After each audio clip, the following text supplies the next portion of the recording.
Hello. So, the Hangman and the Lovers. 612. 6 times 2 is 12. That's 3 6. Where's the 9? No. Why is she trying to connect to my TV? No, you don't need to connect to my TV. Connect to your own TV. I name my TV. I'm just. Anyway. Oh, at the cut. The Lovers and the Hanged Man.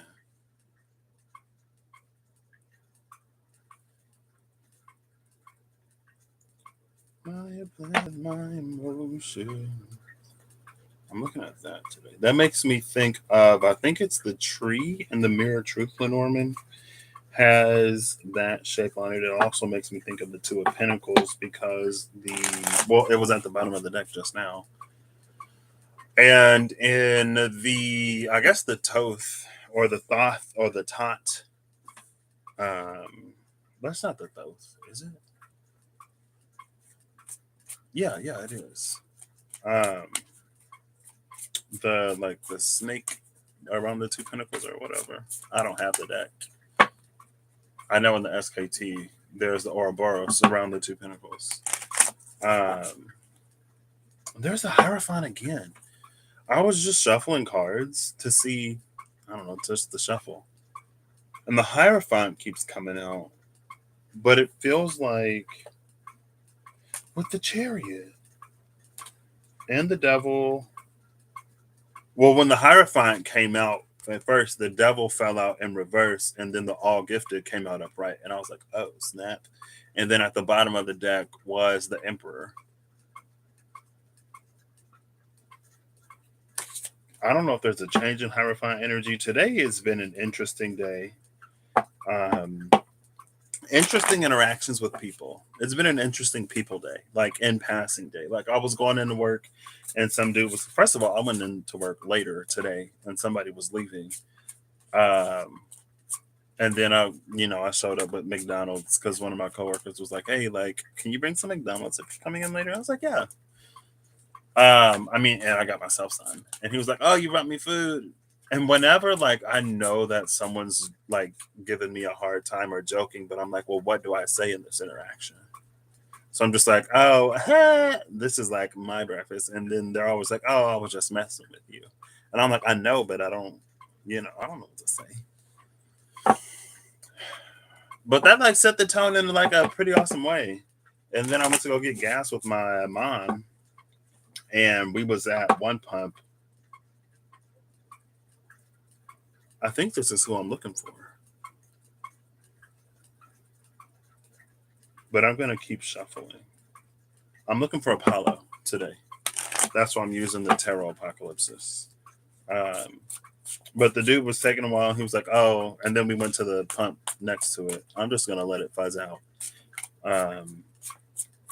And he was like, oh, sorry, it takes a while. And I was like, oh, you're good. And then we had this whole conversation about how he's a welder and how, last week and the week before it was like super hot. This week it's warm, but it's cooler than it was. And we were talking about the environment, and he was like, yeah, I got so bad last week I made a decision to go back to school and get a degree. And he was like, I signed up for classes and everything. And like we were just like talking at the pump, and it's not weird, but it is weird. It's not necessarily a typical experience, although most of the time I think if I'm pumping gas, there isn't someone else that's outside also pumping on the other side of the pump. But it's been an interesting people day today, regardless. Painted pictures. Oh, excuse me.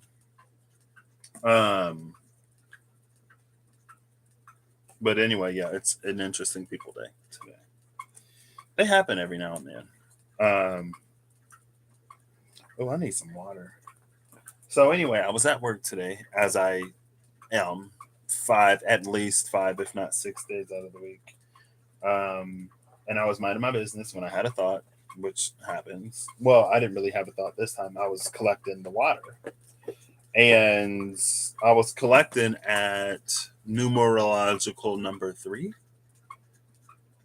It was drop 30, I'm pretty sure. It was either 30 or 28. I think it was 30. Yeah, I was at drop 30 at work. Tomorrow's the 30th. But anyway, you know, 3 numerological 3. We have the hangman, which is a 3. Uh, and I see like these little yellow levers next to all these other like pipes to connect water or whatever. Somebody just fell on the floor. If this is Baldur, I'm gonna flip. I will do a literal flip. It's not. I was not gonna flip. Just to put that out there, I was not gonna flip. I guess I was that confident that it wasn't. And anyway, I see these little yellow handles on all of the pipe ends, and they say Apollo. So it's like Apollo, Apollo, Apollo, Apollo. I was like, oh snap. So I guess I'll pull a card for Apollo, and it's in the Baldur mezzanine.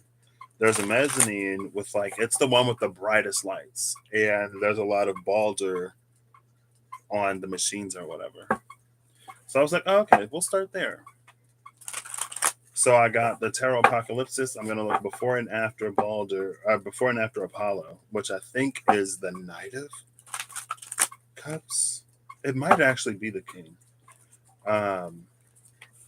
And then I got the Yggdrasil Norse Divination cards, and I'm shuffling these up, and I'm gonna look before and after Baldur. And I know like Baldur's Gate or Assault on Baldur's Gate is the set of magic cards that just came out. I pulled some of those here because I like to be weird. I do genuinely like being weird. Honestly, within the past like week, it's just been like I love being me. I've been enjoying being me within this past week especially. Um, but anyway, I'm gonna look before and after Baldur, and I'm separating. If I could speak, I'm splitting this up into 4 piles, and we're gonna see which pile they come out in. I do want to check the book real quick though to make sure that the King of Cups is indeed.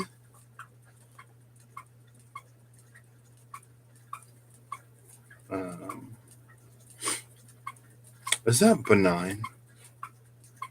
Yeah, benign. Something familiar and benign being perceived as threatening. 9 of Swords. I've talked about silent G's today. Synchronicities are just have been a thing.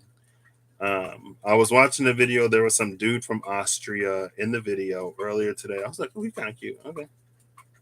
And then I boot up my computer to go live, and Austria is the background.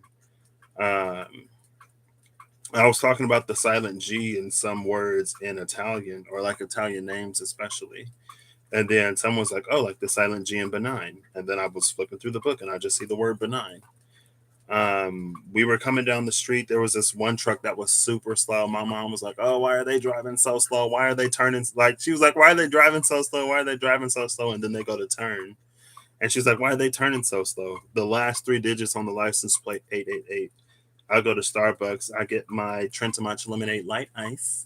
And I've been on the iced matcha lattes with 2 punch chai, vanilla sweet cream foam, and almond milk lately because it's a TikTok drink and it was pretty good. But I was like, I want to go with the original matcha lemonade, get my Trenta because the iced matcha latte comes in a venti max. And I'm like, oh, we get home. I look at the bottom of the cup, 30 fluid ounces, I'm assuming, 888 milliliters. I'm like, okay, there's that 888 again. Do I know what it means? No. Do I want to know what it means? No. It'll unfold. Okay, they're all back here. I had a dream last night about some French dude named Timothée. Apollo is the King of Cups. Okay. So I split this into 4 I split both of them into four piles. I'm going to see which one contains the King of Cups for the Tarot Apocalypses and Baldur for the Idrisil Norse Divination cards. Um, I wanted to, for some reason, I thought of Cassandra and Daphne. Cassandra was a woman who was gifted prophecy by Apollo in order for her to become one of his concubines or whatever. And she didn't do that. So Apollo couldn't take away her gift of prophecy, but he could basically curse her to where no one would believe her. I don't, she was just the person, okay? And I was going to take the Queen of Cups to signify her as like a minor high priestess, or pre high priestess. I don't know what my minor, the Two of Swords is my minor high priestess. And then I was thinking of Daphne. I don't know why it's the women that Apollo didn't do right necessarily. I mean, I could pull the sun or the chariot because Apollo also pulls the sun on the chariot. But Daphne was I think she was a water nymph that Apollo, I'm pretty sure it was Apollo, was infatuated by. Yeah, it was Apollo. And she was trying to get away from him and she prayed to her father, and her father turned her into a tree. And then he took the laurel wreath off of the tree. Um, the laurel wreath that now symbolizes victory or whatever. But I don't think I'm necessarily going to get that far into it. I guess minor victory would be the Six of Wands. Or a minor world energy would be like the Four of Wands. I don't know if there's like a pre. Is there a pre world card? I guess the King of Pentacles, maybe? I don't know. There are 16 court cards and 21 majors, not including the Fool. So, anyway, I'm going to get into it. I've been seeing a lot of repeating numbers lately, though. Especially like 333, 555, more than anything. 444, 222 sometimes. Um,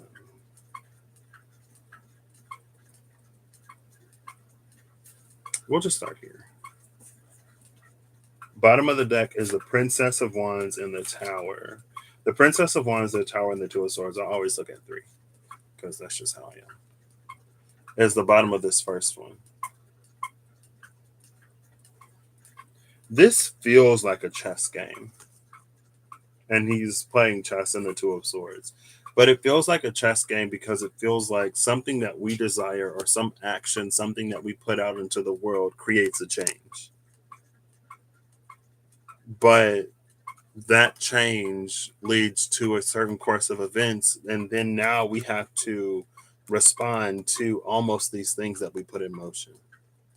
So it feels like the ball gets put back in our court. What it feels like it does, though, is like it feels like it pulls something out of us enough for it to be established. Because it's the princess right now. It's not the king or the queen. So it's not necessarily established. But we will continue looking for this King of Cups. I see the King of Wands. We got Amun Ra. No, or is that Horus? I think that's actually Horus. It's Horus. Oh, look at these mages. The Wheel, Justice, and the Hermit. 10, 11, and 9. XXIIX. Interesting. It was random images. I'm not going to read them. The Chariot, the Devil, the All Gifted. Queen of Swords is at the top of this. And the Queen of Swords is the Voluspa, I think. That she has the tapestry. She got the keys and the tapestry, the needle. The needle machine that sews the tapestry. Very like fate energy.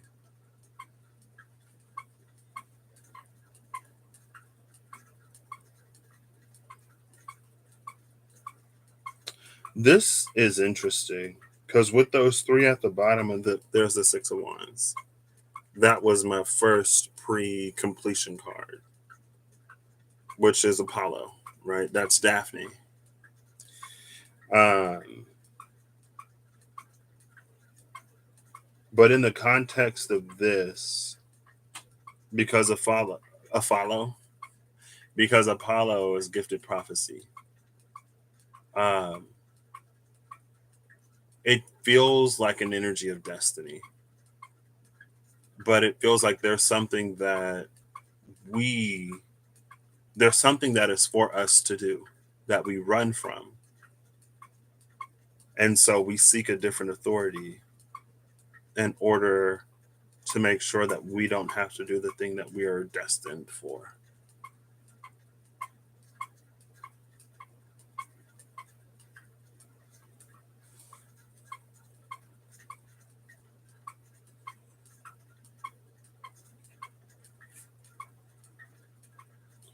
But it feels like something that we want.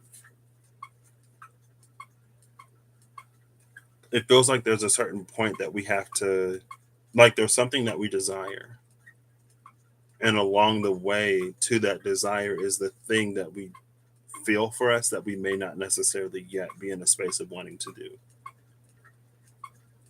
So that would also explain that, like, it feels like it's pulling something out of us energy.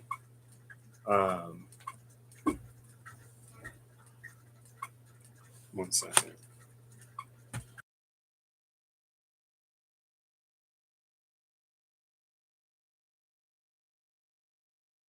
So the Queen of Swords with her wheel, like, she's not spinning right now because of this Two of Swords. It feels like there is a pause.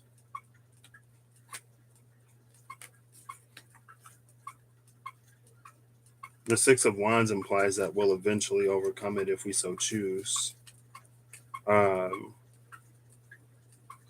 but it's interesting because, like, part of it feels almost destined in a way, but another part of it feels like we don't have to do it at the same time. The next one, oh, goodness, of course. See, something is going on. I said it before. The Hierophant is at the bottom of this one. And I'm like, something is going on with Hierophant energy. Especially today, it's coming out in like all the decks. The Hierophant, the world. Look at who's on this world card. Complete with the laurel wreath. Almost like the lovers, but they're not embracing. Um, this makes me think of that Queen of Swords too. But with this flaming heart, the flaming heart in this, it feels like the heart, the one that is set on the path. And so it doesn't have that indecision or inaction or moment to think that the first sort of set of the first pile did. And under that is the moon, who is Hecate. Are you Hecate or are you Persephone? I think this is Persephone, actually. So this is the bottom three: the Hierophant, the world, and the moon. It feels like there's been an undercurrent of Hierophant energy that has remained true. But with everything else that happened, it's like because of our inability to conceptualize and process living in the world, we overloaded Hierophant energy. And to be able to bear that burden or to make up for the demands, Hierophant energy had to change in some way that it wasn't necessarily intended to. And then the Ten of Swords is under that. The Ten of Wands was somewhere. I don't think it was after the fourth one here. No, that's the Three of Wands. It had to be under the deck last time. Oh, and the High Priestess is right there. So if this might be Persephone actually. I mean, she's got pomegranates, right? So this would be Persephone. You know what I've never noticed in this card before? There's this pillar back here with the phases of the moon around it. I've never noticed that before. So, I mean, both of them came out, the High Priestess and the moon, in the same, and they're not even that far apart.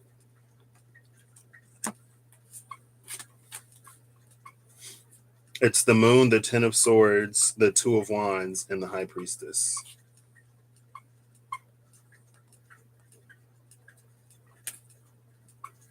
With Persephone being associated with the underworld, it's interesting that the Valkyrie is here in the Ten of Swords.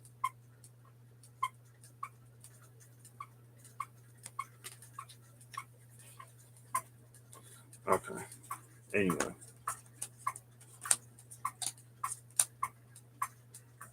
Oh, it's Mithras in this deck. That's why we're not looking at the sun. It is not Apollo.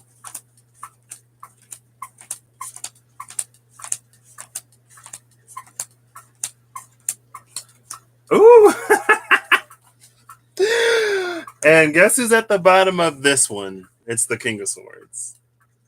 We got the Queen of Swords at the bottom of the first pile and the King of Swords at the bottom of the second one. Interesting. The Magician is also right here. So that's the fire. It's like fire above, water below. That came out yesterday. The King of Swords at the bottom of this one, with it being Odin. I feel like that, because before when I talked about it, it was like our reliance on the Hierophant for things. But this is like it's sitting in the space of, I'll say, people who occupied the role of Hierophant more so than the energy of the Hierophant.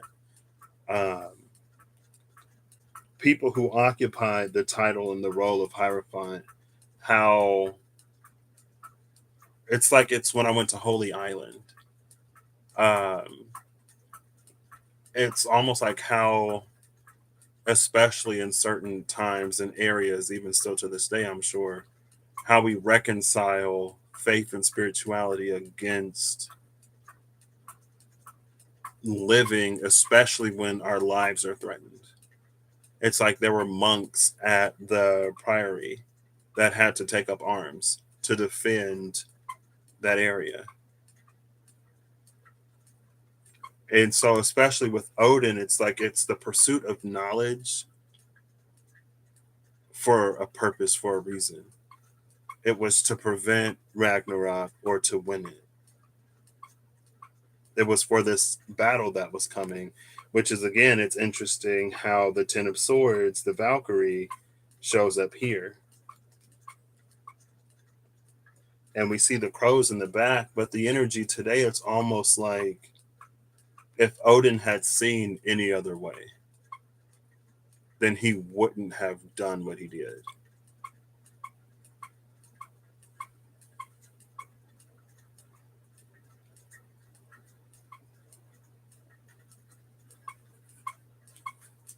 The High Priestess and the Moon are both in this.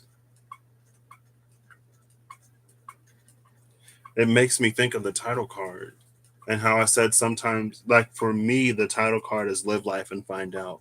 Because sometimes if we're given something, and that is this pile, sometimes when we're given something that we don't yet know how to process, that we don't know how to conceptualize or rationalize or even theorize, it's like when we become overloaded by life again,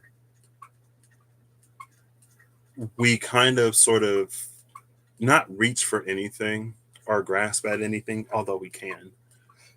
Um, it's almost like the pressure that we're facing or whatever is most of importance or the top priority on our mind can warp and twist and distort everything else.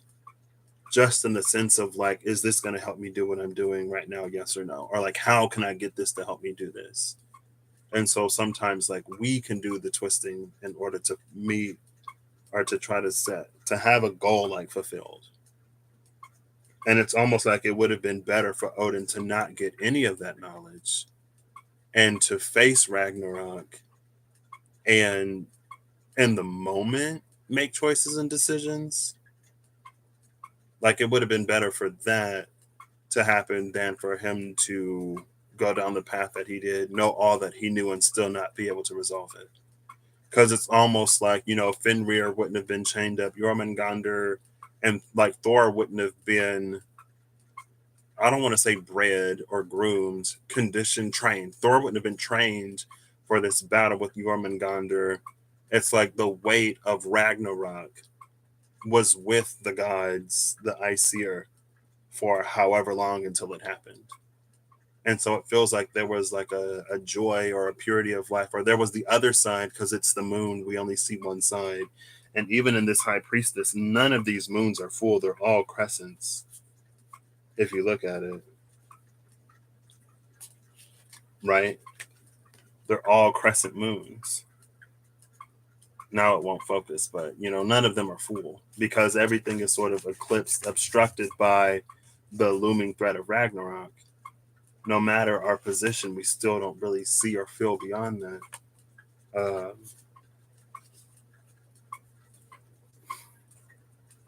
And it feels like I don't know. I don't want to say a resolution could have been reached, but it's almost like they made more enemies leading up to Ragnarok because of everything that they were doing. Now Thor matured, you know. Also, he wasn't like the loose cannon that would just kill all the giants. Like everyone's having a good time, a giant does something, Thor snaps, all the giants are dead.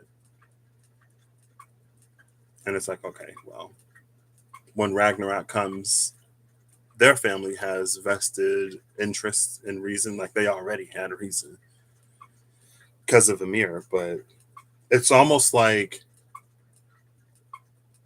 when you make a mistake that you want to correct, but you also don't want to own up to it.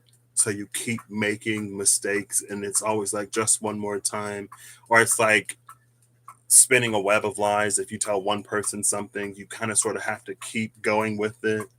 So it keeps building and building and building, and it never really reaches a resolution. And then eventually it gets so big or so out of hand that it's out of your power to control. When in the beginning, you could have just done something. A stitch in time saves nine. If you would have just patched it up when it first happened, it wouldn't be this giant tear. Speaking of, and here's another synchronicity, the pockets in my freaking pants that I wore today. Woo! First, it was a little hole, and I was like, I could flip the pocket inside out and just sew it up. I put my hand in the pocket today. I'm like, not only did the first hole get bigger, but now there's another one. Am I going to sew it up? Probably still no. Now that I've done this, yes, I will. Because I don't want to perpetuate that energy. But yeah, it's just like it gets bigger and bigger and bigger, and then it's almost like it also reaches the point where we have to compromise ourselves, our integrity, our ethics, our morals, or whatever in a way. But it's almost like when you do so much, it becomes easier and easier to justify that compromise because of the ways that you've already compromised. So it's almost like at this point, what's one more? Or there's also that, I don't want to say that illusion of like getting closer to the finish line, but it's like I only have to do this one more time, one last job before I can buy my freedom or whatever.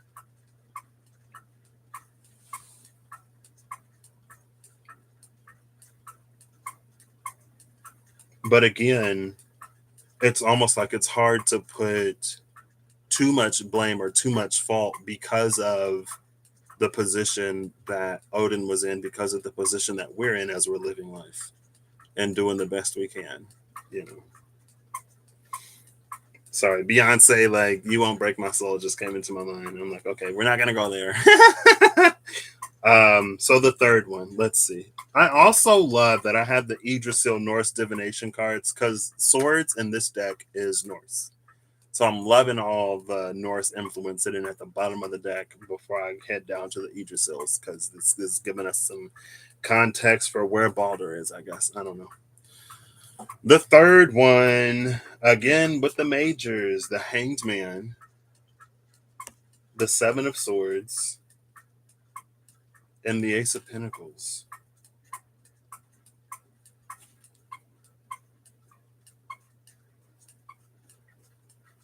There's an eclipse in this Seven of Swords.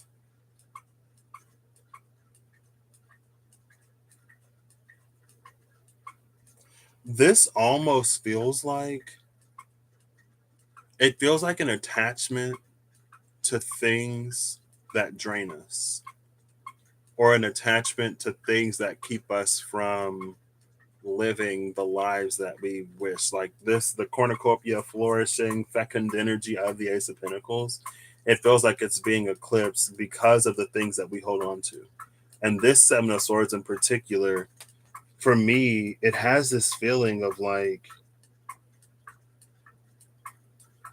it's like there are these swords that are going to be stolen. It's like bronze swords that are going to be replaced with gold.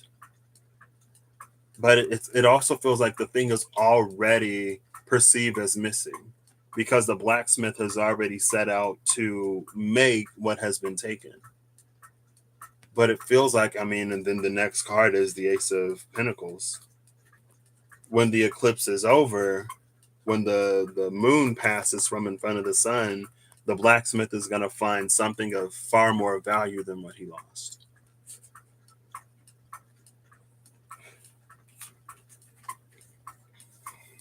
Okay, now still looking for the King of Cups. Queen of Cups. Okay.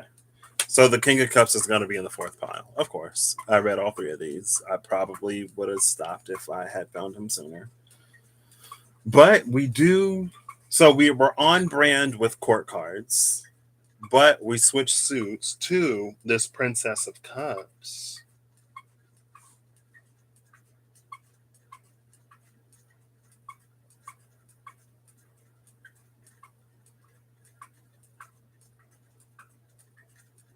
Which is interesting.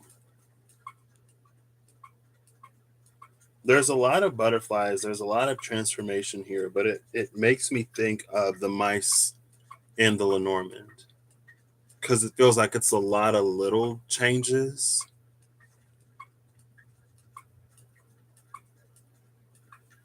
that add up to something big.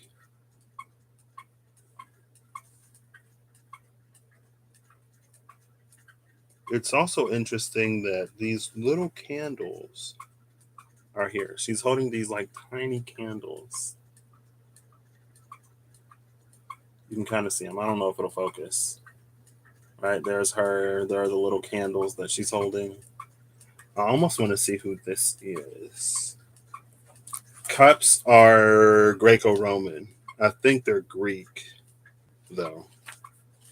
They use the Greek names. This is Psyche. What? Goddess of the soul and awakening. I'm going to read this. Humankind passes its time on earth in darkness, blind and veiled. Man shares this in kind with the greatest of the universe's mysteries, for though he is blinded, he might be unveiled in revelation. To understand this teaching and descend into it, you must know that until now you have been dreaming, entertained by shadows on a wall, allegory of the cave. You are the divine waiting to be born to liberty. I am the way of awakening. It is my feet that trod the first dew-dropped road down the river of stars and buried into the world the soul, fugitive from its origin. I made it one drop in the ocean of being, one flame in the darkness. I am the breath of life, the soul and spirit manifest in the cave, encased in wonder and beauty. I am the eyes that look upon the abode of earth with amazement and wonder.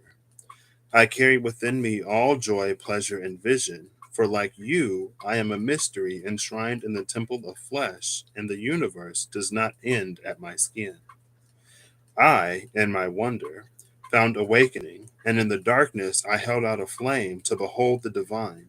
There I fell in love with love, and it answered back, falling in love with the soul. The soul is destined to be manifested in flesh, fallen and fragile, yet sacred and eternal. This is the divine dichotomy, that you are at once the lowest and the greatest in potential. But imagine yourself not as a spirit alone, separated from the far shores of the divine, for you are an ocean teeming with life. You are a river that cannot be stepped into twice. You are the cup from which the world drinks, which is beheld at the moment of revelation. And it's your eyes that behold. Fall in love with love, and you will wonder at the visions that are granted to you. Okay. I feel like I had a thought halfway through there that I lost.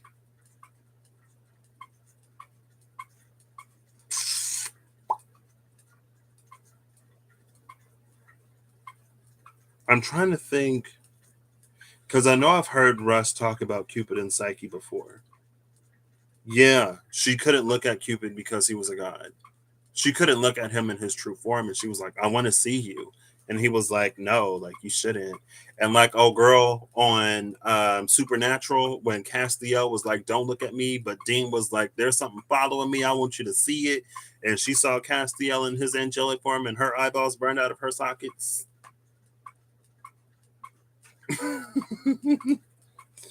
She had to become deified to be with him, which is interesting.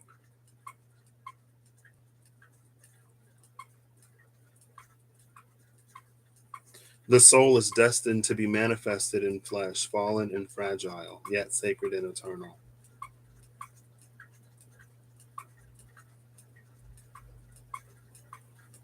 The divine dichotomy.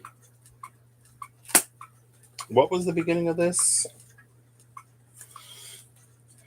The Hanged Man, the Seven of Swords, and the Ace of Pentacles. With the eclipse. The eclipse feels like that divine dichotomy.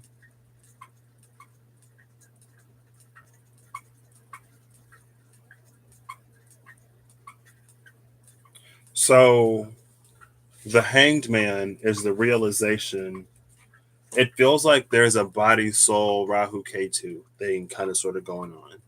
But the Hanged Man and the Seven of Swords, it's when the soul and the body, the physical and the spiritual, are at odds.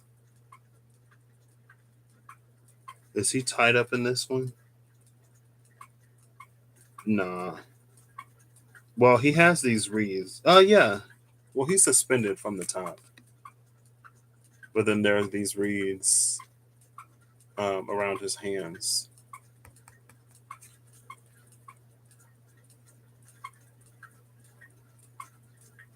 It feels like the Ace of Pentacles is that realization of awakening that Psyche brings us, that we are both and we occupy both. That's why I was thinking about the magician earlier today. Because I was thinking about the fire above and the water below, and I was thinking about yesterday. But it felt like in that the magician becomes the middle. So it's fire above and it's water below, but it's both inside of the magician, both fire and water, and his own internal conversation, we'll call it, is what determines if it's like water that comes out or if it's fire that comes out. Because he sits as the above manifested into the below in a way. And the below manifested in the above. Because everything is relative. There's always higher and lower. Hey Holly. We are looking at the Apollo. We're looking for Apollo and Baldur.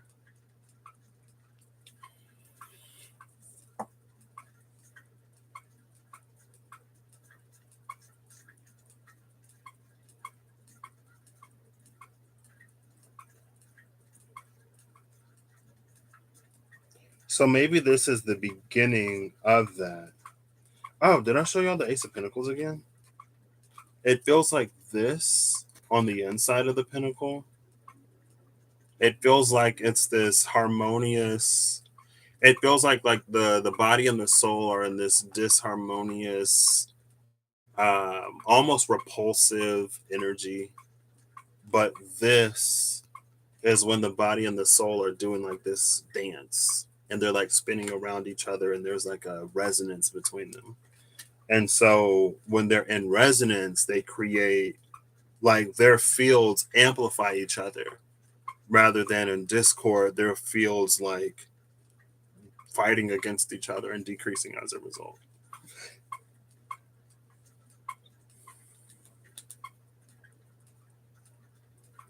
And it's in that resonance that, oh, look, the Princess of Pentacles is right behind the Princess of Cups. But it's in that resonance that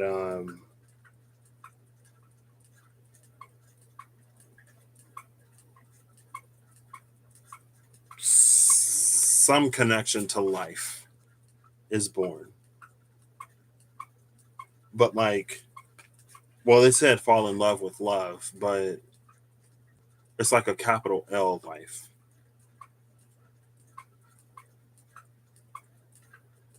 And it feels like all these little butterflies, it's the lighting of the flame and then the growing of the flame for water and fire to begin to occupy the same space in a harmonious way. So now we're going to find our King of Cups in the fourth pile because there are only four. Ooh, okay. Okay. Ooh, this is interesting. So the first card is the Ten of Cups. The second is the Star. The third is the Emperor. And then after the Emperor is Judgment. And then the Ten of Pentacles is behind that. Oh, see, look at this Ten of Pentacles. What is that? I guess that's just what the pentacle looks like because there's a bunch of them here. But I'm like looking at this person up here, or this creature that's like has the Pentacle halo, and then the Queen of Pentacles. The King and the Queen of Pentacles are together under that Ten of Pentacles. That's interesting. The Ten of Cups, the Star, and the Emperor.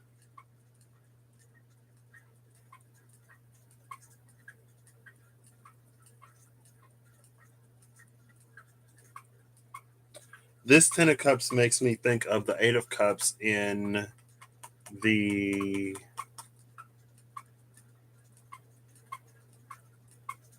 what? Oh, it's the is that Cyril Marchetti? See, the Gilded Tarot Royale, I think. I think it's the Gilded Tarot Royale.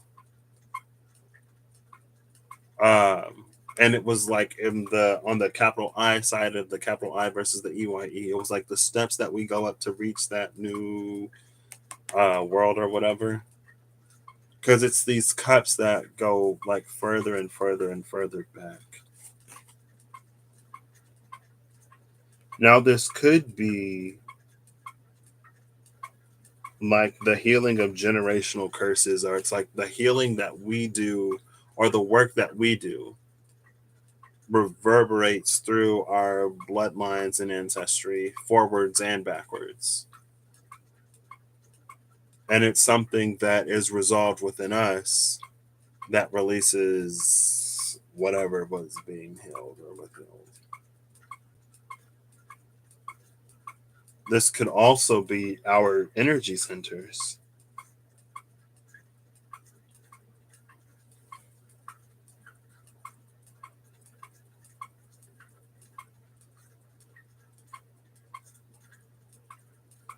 And I see this ship here.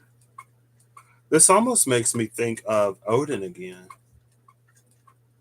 Almost of the life that he didn't have because of the path that he didn't take, because of the information that he gained. Because that's the ship right there. And it makes me, I don't know the name of the ship, but it makes me think of the ship. The bone ship that brings the forces of Muspel in Ragnarok or whatever. Right? I'm like, what?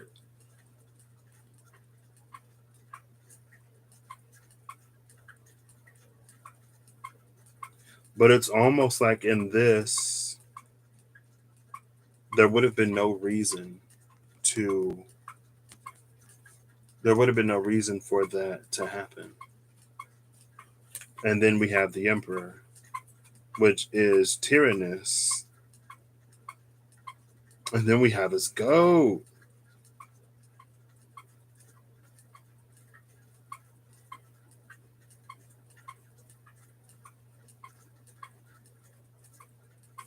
Oops.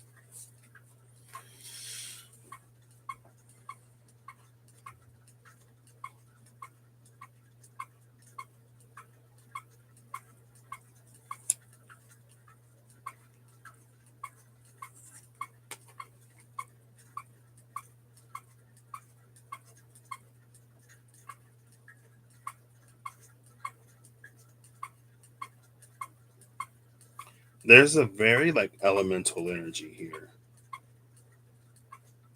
because of the lava, because of the thunder, but I don't entirely understand it.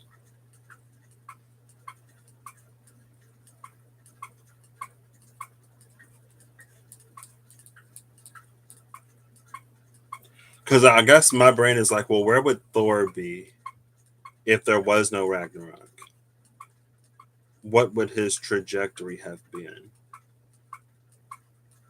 And it almost feels like maybe it's the question of purpose or of needing purpose.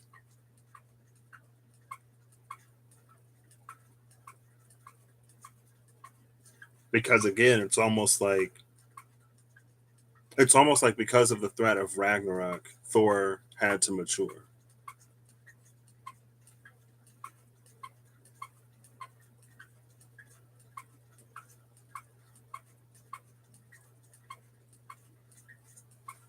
I don't know. Let's keep going.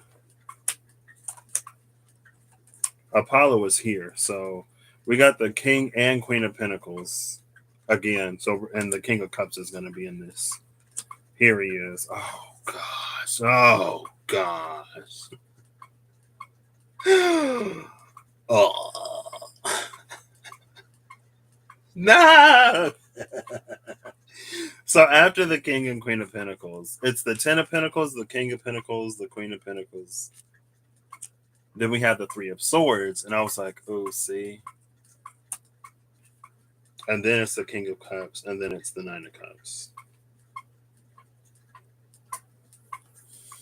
So there's Apollo, the Three of Swords, and the Nine of Cups.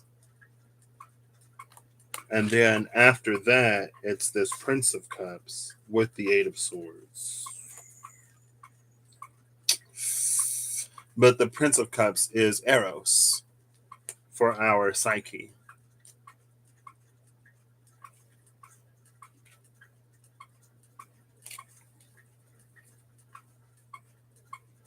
The bottom of this deck is the Prince of Pentacles.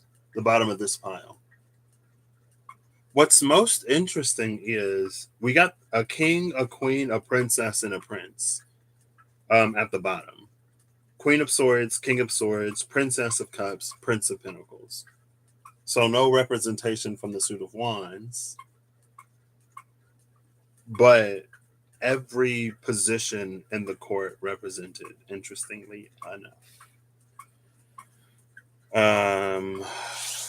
So these three.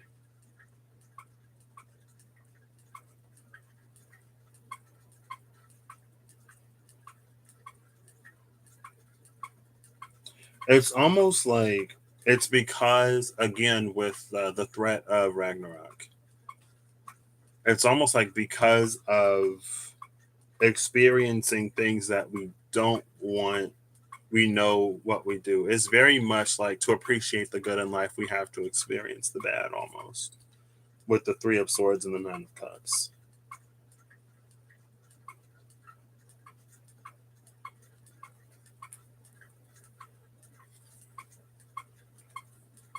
Apollo was also associated with music, right?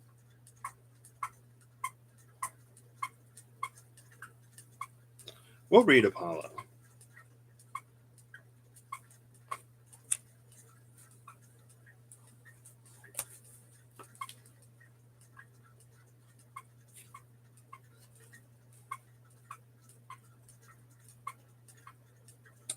Queen of Cups. Oh wait, I'm looking for that's Eros, right? Yeah, it's Eros. Eros is the Greek. Cupid is the Roman. I always get them mixed up. Apollo, god of healing, oracles, and the arts, I am the father of healers, lord of muses, voice of prophecy, and the words I speak are true. I have been called physician, healer, and aid. I have blessed the wounded and sick, aiding the soul smitten, the ones in the dark, those whom loss has consumed with the Three of Swords. Those who loss have consumed. Oh, snap, it's a Robert. Hey, Rob, how you doing? I thought about you today.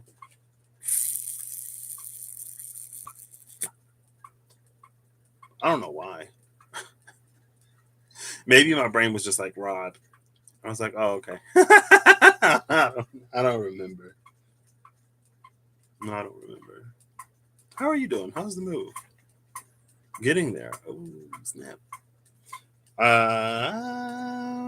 I know their pain and the call of the black waters of seething emotion. I have felt the joys of love and known loss. I carry with me my feelings, deep and unending, all my passion and yearning, and all the grief and loss a heart can bear without breaking. The heart never truly breaks, it only cracks a little, but you must not drown in the ocean that floods out of it. I tell you this, there is no emotion that is a sin, yet being controlled by it is dangerous. You must not let the sirens drag you beneath the waves, and when your little ship of a soul is tossed upon the turbulent seas, you must take control of the ship and of the ocean. You must not fear, you must not drown. Look to the fires within to guard against the storm. Look to the lighthouse of the sun. And during times of great light, when you fly above the waves untouched, be the beacon of hope in the darkness for others. Be the hand offered in aid. Be the words of comfort that raise up the spirit and soothe the weary heart. Be the creator of beauty and allow it to raise up your soul and that of others to the pinnacle of the human heart. You are a creative fire leading the way to inspiration, the soul guide leading the way to healing. Well, speaking of water and fire, it's interesting that I was talking about the water and fire being inside the magician, and here is the King of Cups talking about be the fire, you are the fire within. It's also interesting, though, that Psyche is here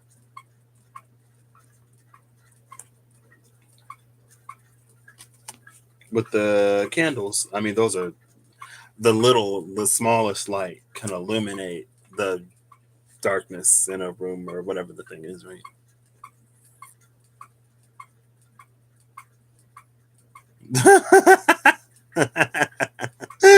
I was just talking to my mom about that earlier, sort of landscaping. But hey, at least you don't have to work with that one person anymore, right? Maybe. I don't know. Oh. Why does this makes me think of Sabiku Ibisco.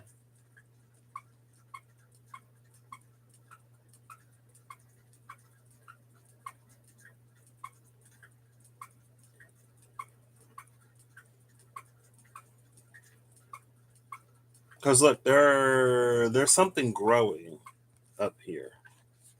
And then there are these like blood-stained flowers here. Every time I look at this card, it makes me think that it's rust and not blood. This fourth one is getting me, honestly.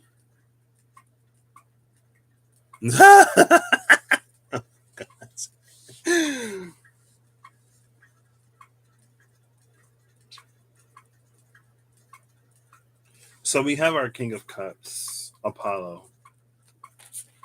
What were the bottom ones? The Ten of Cups, the Star, and the Emperor. Okay.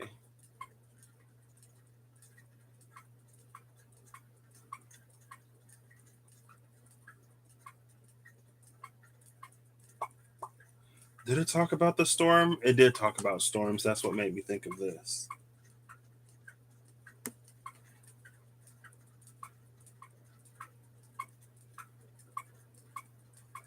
This feels like there's some kind of harmony between the person and the fury of nature, nature's fury, and the storm.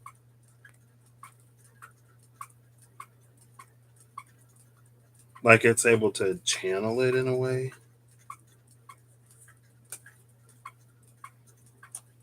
But let's put these up here.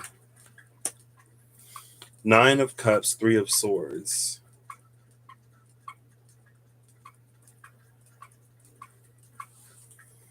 Oof, I don't know if I'm going to be able to do it for this one.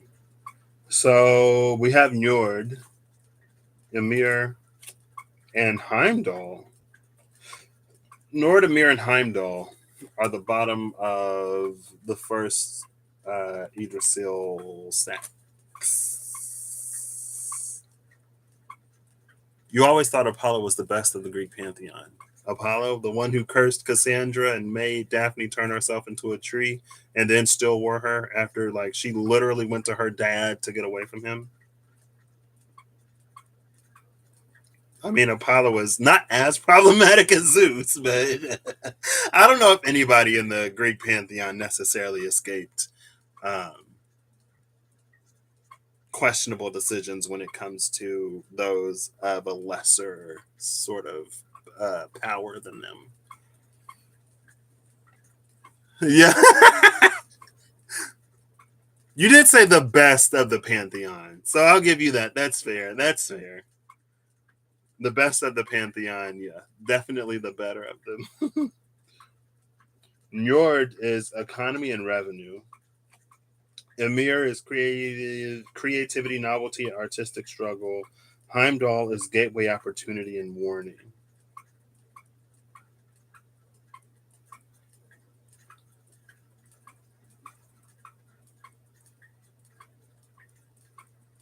This is interesting.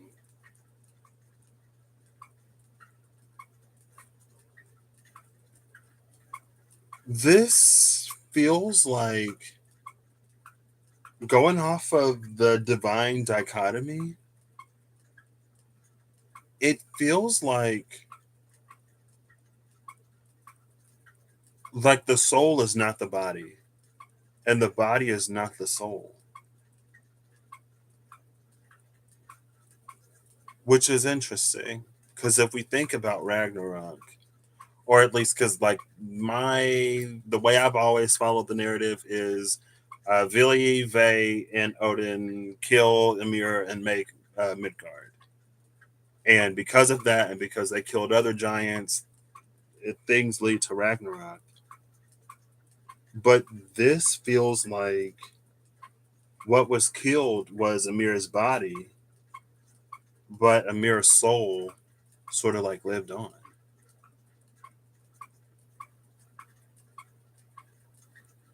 in a way.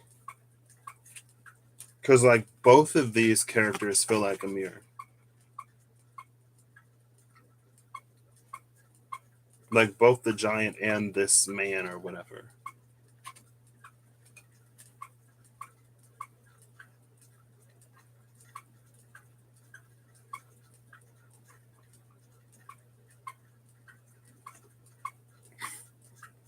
So it's like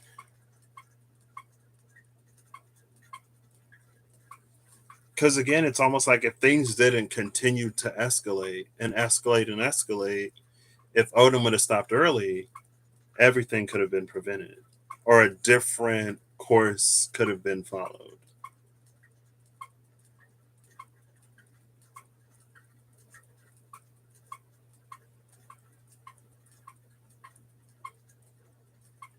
And with this Three of Swords, it's like the power of grief to blind. I mean, any emotion can blind and make us short sighted.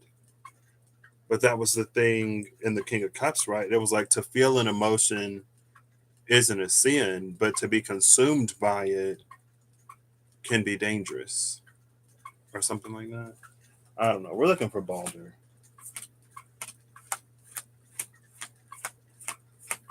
Not in the first one, but we have Sinmara, the nightmare, at the bottom. Sinmara, the nightmare, preys on that Three of Swords energy. It's because of the Three of Swords energy that she can basically do what she does. I'm going to read Sinmara. She is the third of the eighth realm. Well, there's the fourth. Sinmara is Surt's wife. She is a personification of nightmare. Mara is the feeling of a heavy burden on the sleeper during a specific kind of nightmare, one where the sleeper is in the twilight of sleep in consciousness but has not yet regained control of the body and has a feeling of paralysis and a fear in the heart, sleep paralysis. This nightmare is Sinmara calling on the seeker. Sinmara has access to humans through the twilight of sleep and wakefulness, particularly nightmares, any nightmares. Her name means a weight on the spirit and mind. Mara being the weight, and Sin the mind or spirit. Her presence in the spread signifies a worry that might have presence. Hold up, wait. Her presence in the spread signifies a worry that might have a paralyzing effect, leading to anxiety if the seeker isn't careful to address the problem and counter it.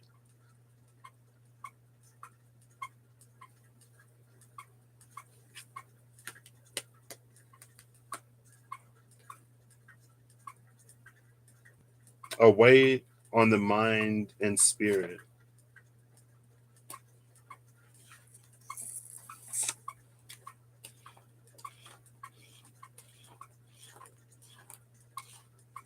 I don't think I haven't. First of all, I've barely delved into Norse mythology at all. But Vili and Ve aren't necessarily figures that I see outside of the slaying of Ymir and the creation of um, Midgard. But I almost wonder if there was some kind of guilt that Odin felt, and that's why he did so much. I mean, Odin aside,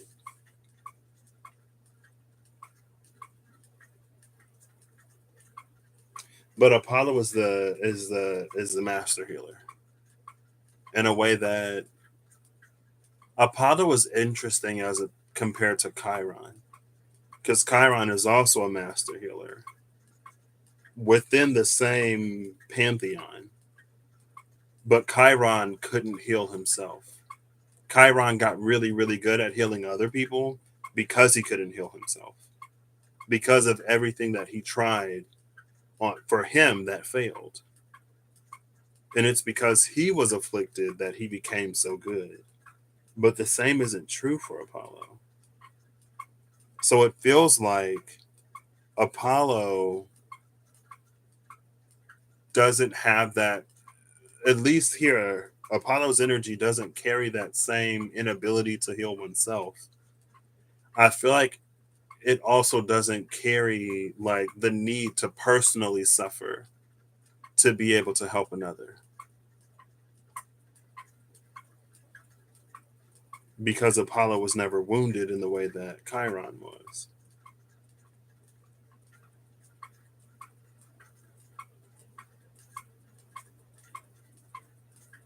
And so it feels like in some way Apollo has learned to not be burdened. Again, with Beyonce, you won't break my soul.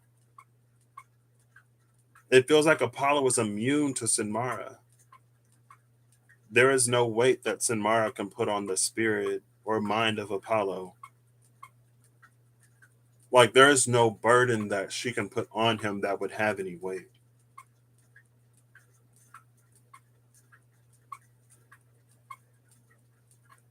But the weight on Chiron would be crippling, literally.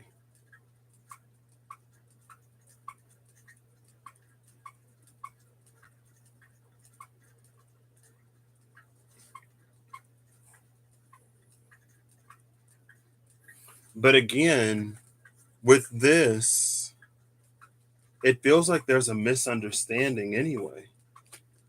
Because it feels like the soul of Amir lived on. Only his body was like, I mean, that's still, not to make light of, it's like, oh, I'm going to murder you, but your soul's going to live on. So, it doesn't actually matter in the grand scheme of things. It's like, no. But because of that, it almost feels like Amir would have been at peace with it. It almost feels like Amir would have understood the creation of Midgard, the life that comes forth on Midgard. And it feels like Amir would have understood several like generations out what that sacrifice would have made space for. It's like here's Amir all the way in the back, but then these are like coming closer and closer into like today, into this moment.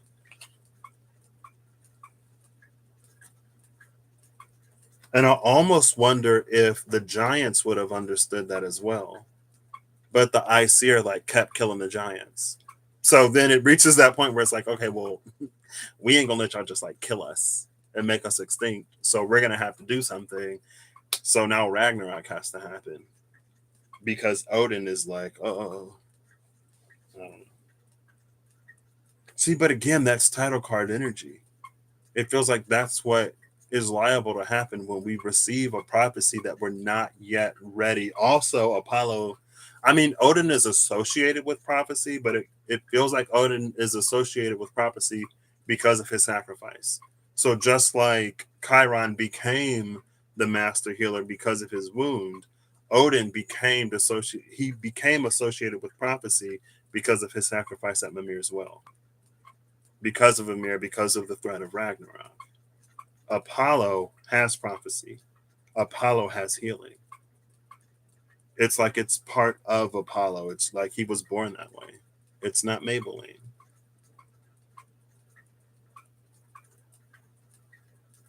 But again, with the title card, it feels like when we receive prophecy before we're able to understand it, we're liable to misinterpret it. See, literally any episode of That's So Raven. Same thing. Similar. Not the same, it's similar. So it feels like in this just feels like Apollo was bringing forward some kind of healing, some kind of deep healing. Okay, that's where we're sitting now.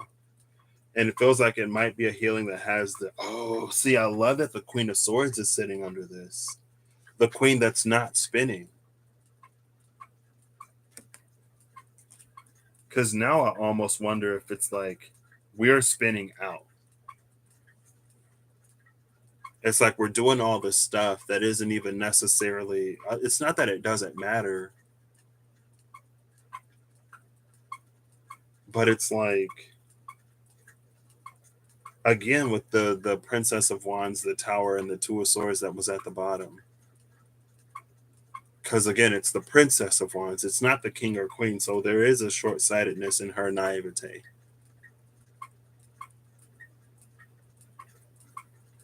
Or like an impulsiveness that causes some tower and then it gets stuck because it doesn't know what to do.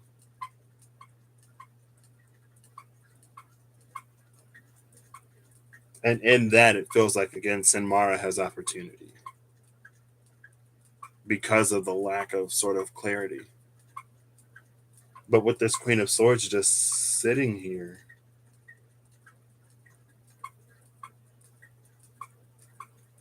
again, it's not that none of it matters. I don't know if I know how to necessarily communicate it.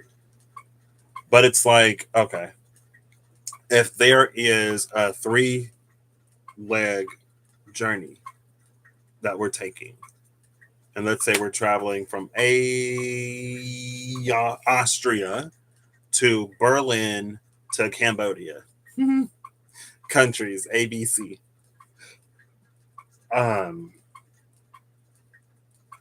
it's almost like no matter what we do in Austria, we're still in Austria. We haven't made it. Berlin isn't a country, it's a city. Anyway, places that start with letters. Belize, okay? From Austria to Belize to Cambodia. Um, I feel like somebody called me out. Oh, snap. It's Lisa Richardson. How you doing? Hello. It feels like no matter what we do in Austria, the overall map doesn't update until we make it to Belize. And it feels like that's why the Queen of Swords isn't sewing the tapestry. Because it's like we're still in the same whatever. We haven't yet made it to the next one. And so it's like, it's not that it doesn't matter, but it's almost like something contained. And then I think the Hanged Man was at the bottom of this one, right? No, this one was the Hierophant, the World, and the Moon. The Hangman was at the bottom of the third one, where Psyche came out with the divine dichotomy at the bottom of the deck. Okay, so that's Sinmara. You were gonna.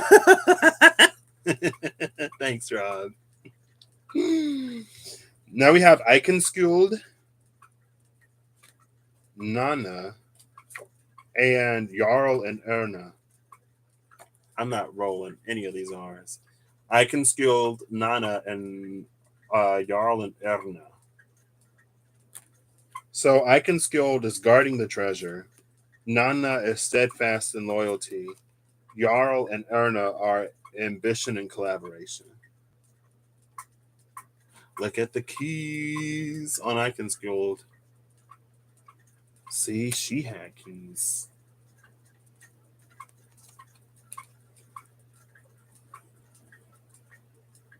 Anyway.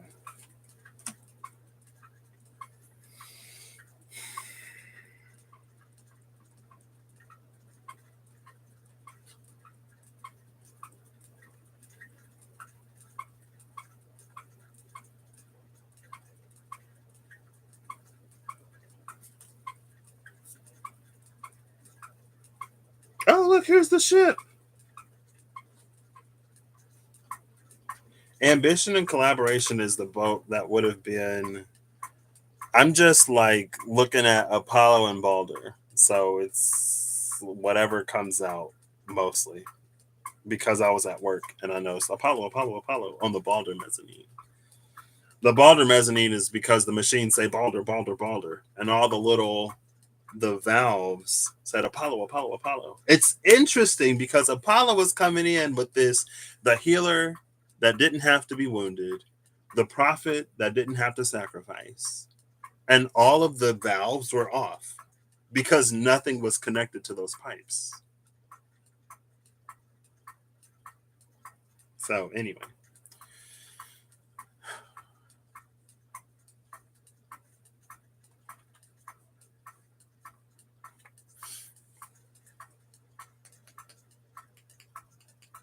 First of all, like Nana has such root energy.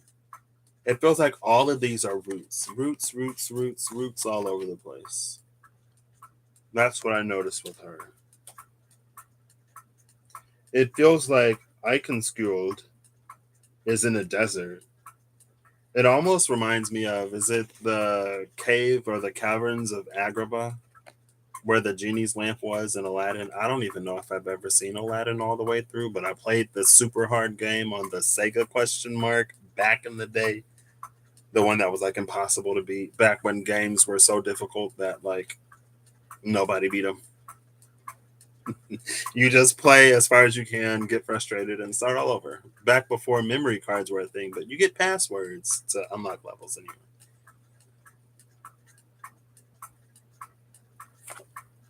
And then Jarl and Erna are here. These two feel interesting though. Okay, we'll keep going. Like steadfastly guarding some kind of treasure. We're not gonna get it unless we have the oh, I love this. I love this. People can be really, really, really good at ambition, but not necessarily as good at collaboration when it comes to ambition. We can be, but it feels like sometimes when ambition gets to a certain level, it's easy for us to default to competition rather than collaboration. I think that's why this is guarded so steadfastly because it isn't anything that any one person can gain access to. In the boat, it requires at least two. So there's an attitude of collaboration that needs to be gained. Maybe it's because of the power of the treasure that's being guarded.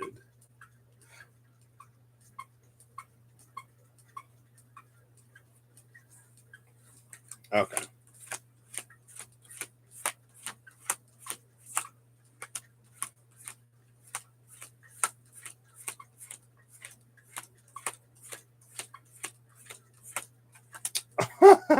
This is hilarious. At the bottom, guess who's at the bottom of the Yggdrasil Norse divination cards? At the bottom of the second pile. I'll split them into four piles. Did a samurai cut. Kinda. Not really, but sorta. I'll give you a hint at who's. I'll give you 5 more seconds to guess. Aladdin was your favorite. You wanted to be a genie when you grew up. After you freeze him, yeah, that makes sense. You wanted to be someone who can grant everyone else's wishes, but didn't be able to grant his own until he met someone nice enough to free him. I'm not trying to read you. I'm just playing. I'm kidding. Odin. Odin is at the bottom of the second pile where we got Odin and the King of Swords before. Oh, you know what I love about this one though? He has both of his eyes. This is the Odin that didn't sacrifice like this one did.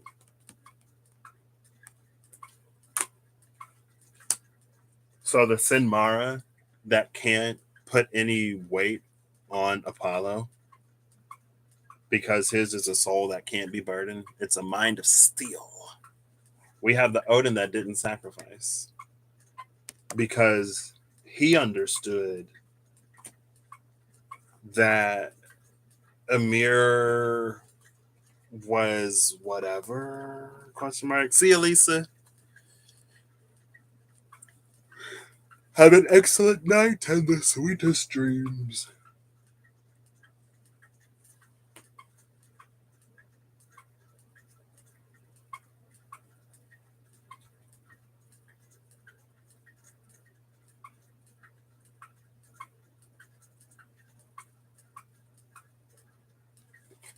Who was at the bottom? Oh, Ikenskjöld, Nanna, and Jarl and Erna. This Odin gets everything because he's not in the competitive um, giant slaying Ragnarok preventing mode that he was in here. He had to sacrifice to get part of what he'll have here. And it's interesting, you know, we see, of course, the wolves and the spear in both of them. But here, the wolves are behind the thing.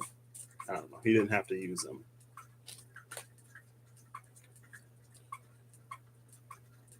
He's also holding the spear in this one.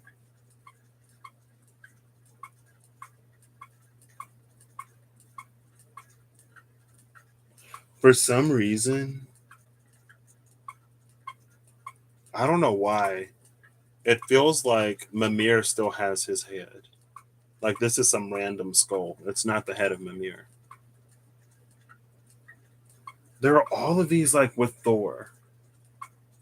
For everyone, for everything that was a result, for everything that Odin did, again, like how he kept going and kept going and kept going and kept going, trying to prevent Ragnarok or to win it at the very least if he couldn't stop it from happening.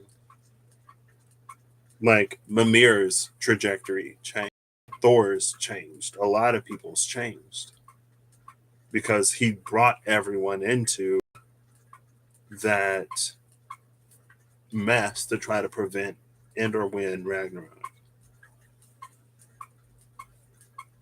But up here, it was like, well, what happens to Thor with no threat of Ragnarok? Here's like, well, what? Where's Mimir? If his head didn't get severed and offered to wherever or whatever, is he like still chilling at the well?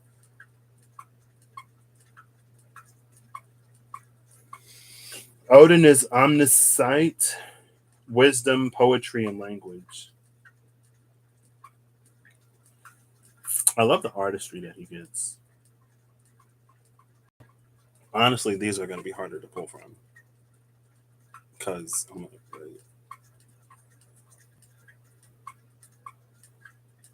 but this was the pile with the Hierophant. That's why Odin was at the bottom. It's the demands that we placed on Hierophant energy because of our inability at the time. I don't want to say inability. It's the demands we can place on the Hierophant because of what life demands from us. And so it's almost like we shift that to the Hierophant. And now the Hierophant in its position has to be able to fulfill what it is that we ask for. So it's almost like the control and the power of the Hierophant expanded in order to accommodate what we were asking for. And that was at the top of the deck. The bottom of the deck was Odin, sitting in the space of the Hierophant in a way. And the Hierophant having all of the demands that are on it. And so if it mishandles, misuses those who trust in him or it, those that it leads, those that it has power over, it can affect all of them. That's the Mimir, that's the Thor, that's the everybody else.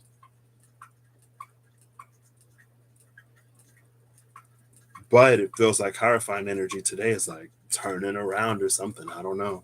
And then we get this Odin, the Odin that never went down that path. I mean, it's hard to say. First of all, it's freaking Odin and pantheons in the Tarot Apocalypse. Secondly, it's hard to say what would have happened if it didn't happen, when it didn't happen. You know what I mean? It would have been gorgeous because we get Apollo instead of Chiron. You know, we can get Mimir instead of Odin because he didn't kill him. I don't know. If Baldur is in this fourth pile, Alfred, feminine intellect, Moospil, Lord of Misfits, and Kvasir, the crafty mead of poetry.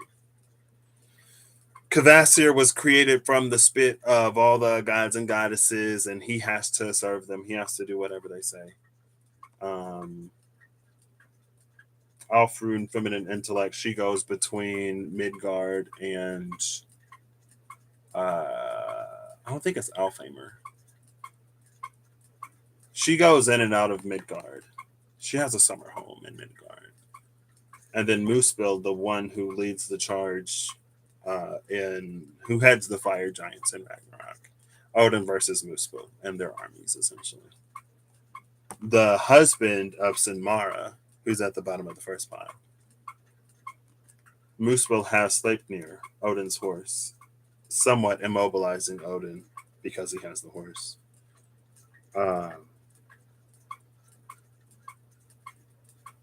What are these saying?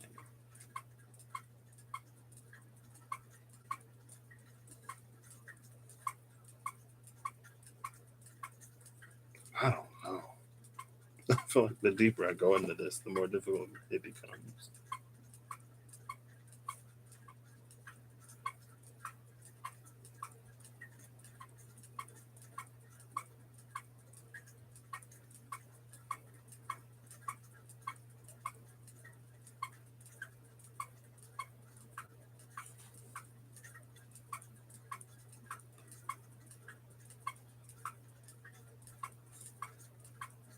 I'm actually going to read Kvasir. He is the eighth of the sixth realm.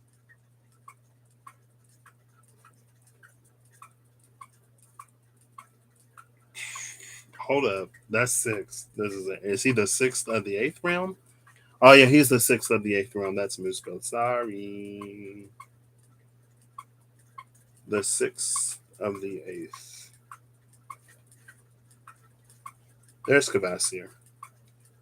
When the light elves of Alfheimr and the gods of Asgard made peace after the great war between the two worlds, they did a ritual of mixing fluids to seal the peace.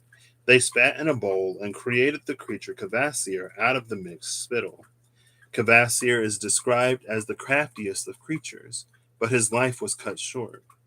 The dwarves Fowler and Galar, the Galar region from Pokemon Sword and Shield, abducted Kvasir, killed him, and bled him out. They used his blood and mixed it with honey to create an ale or mead with a very special property. Anyone who drinks from it gains the power and talent of poetry. The mead is called Skaldamjordur. Skaldamjordur. I don't know. And was much sought after, as the command of language is considered a powerful knowledge. Kvasir's presence in the spread indicates a sacrifice for the seeker, particularly if he is placed in the world of dwarves.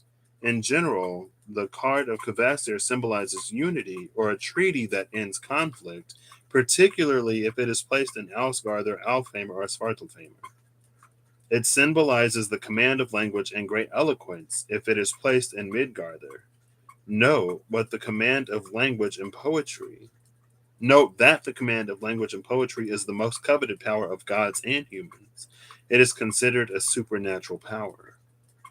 To mindfully verbalize a desire well takes the seeker a long way in seeing that desire come to pass. It's interesting because I'm looking at this Odin and I'm like, he has poetry and language. But I'm like, poetry and language, again, I don't know much about Norse mythology, but I would be like, oh yeah, Odin, poetry, language. But the treaty with Muspel is interesting. Because again, so far, this is a story of the timeline where Ragnarok never happened because it didn't need to. Under Muspel, we have this treaty. Under the feminine intellect. This is a 5, by the way. It's because IV, if you put the I before something, it's 1 minus the thing. If you put I after something, it's the thing plus 1. It was supposed to be 5, but I accidentally wrote 4, so I put an extra I after it to make it 5. Because I did it in Sharpie. Anyway. See, it's this feminine intellect. Like, I feel like that's the thing that Odin would have engaged. To see Ymir sacrifice and to know that the soul of Ymir would live on. And it's almost like the giants would have had an understanding of the soul beyond that of the gods, question mark.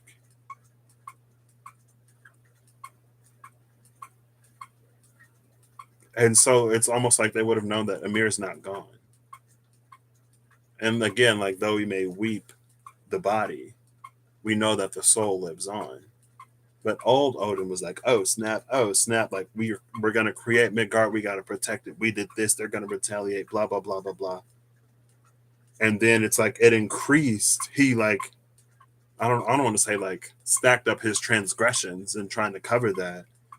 Um, but it's like in this one with that feminine intellect or engaging that, he would have been able to understand something that would have never led him down the path of Ragnarok, thus creating the treaty with Muspel, but in the way that again it would have never have had to happen.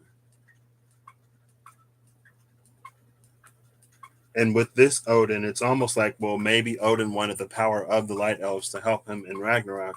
That's why Alfheimr and I keep forgetting where are the gods from.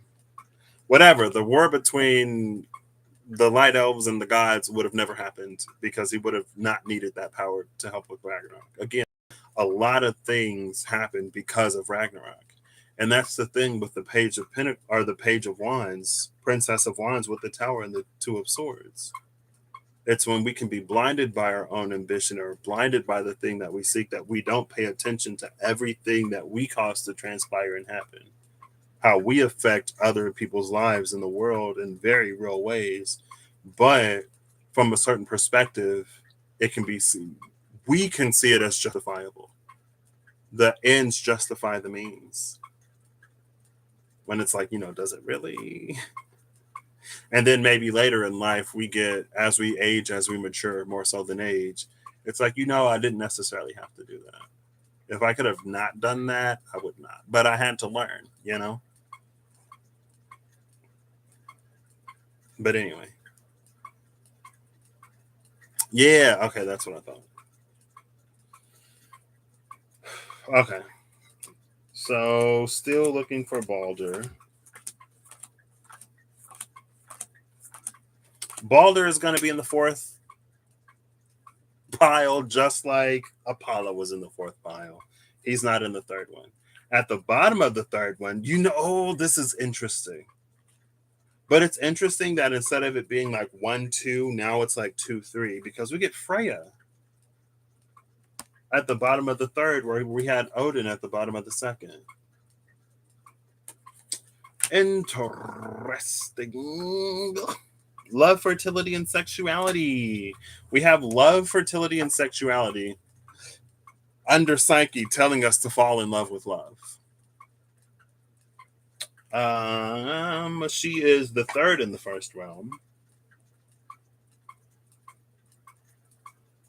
See, and we have the full moon here. The full moon where it was always eclipsed. Where was the high priestess? Was she in this third one? I think she might have been. No, she was in the second. Because it was the one where the moon was at the bottom. The high priestess was there. Yeah, well, it's the one with Odin.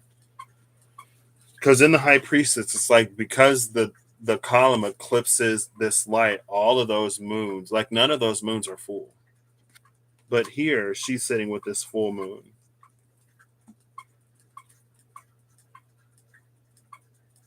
And then we see the bobcat. Look, there's Rob's bobcat. Talk to a Scorpio, they'll tell you. All right, have a good night, Holly.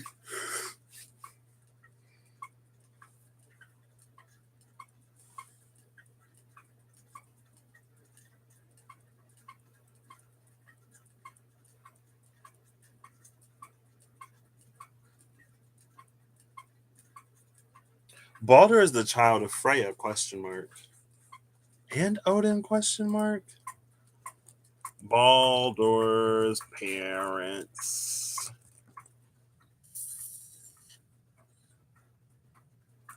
Frigg.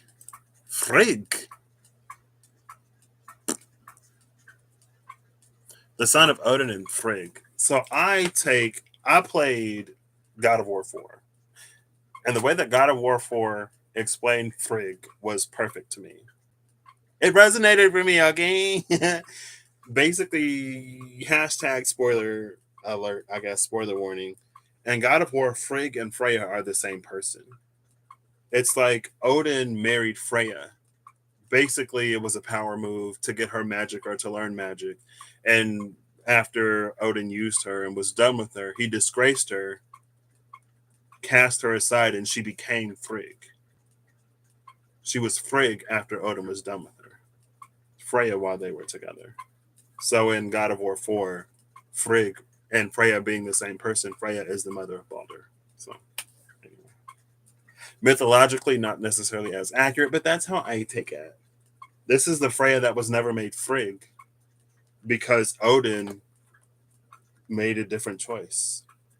And I was gonna say it feels like Frigg and Odin, there's something that they birth in this energy that didn't survive or wouldn't survive in the Ragnarok obsessed one.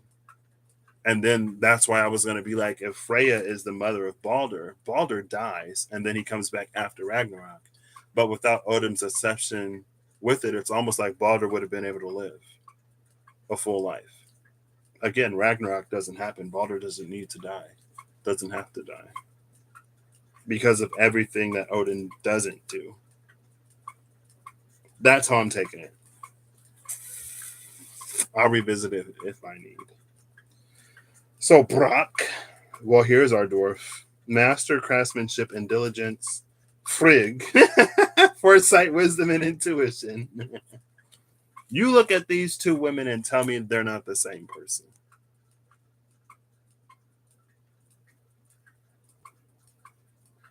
I don't know. Anyway, here she is. Frigg is foresight, wisdom, and intuition, and Delling, beauty and vanity. Is that another dwarf? It's another dwarf. Frigg is surrounded by dwarves. Hey, so it's not just God of War 4. I will take that. Thank you, Rob, for your assistance. I appreciate it. It felt like it was right to me. It felt right to me. It still feels right to me. Um,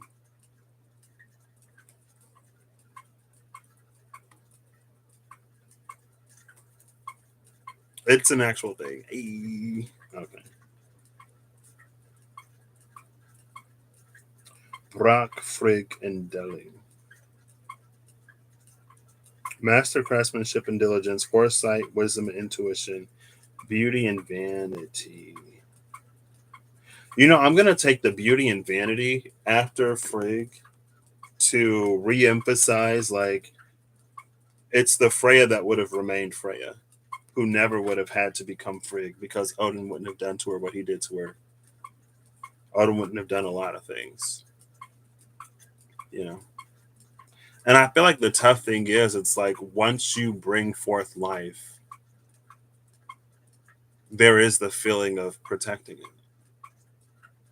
And it's almost like the burden of parenthood itself can create stress to get us to miss, to get us to be a little hyper vigilant, maybe in situations to protect the lives that we bring forward.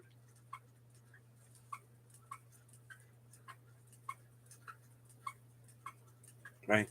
That's a thing. But Brock, this master craftsmanship and diligence, was it Brock and Sindri? What were the dwarves in God of War 4 anyway?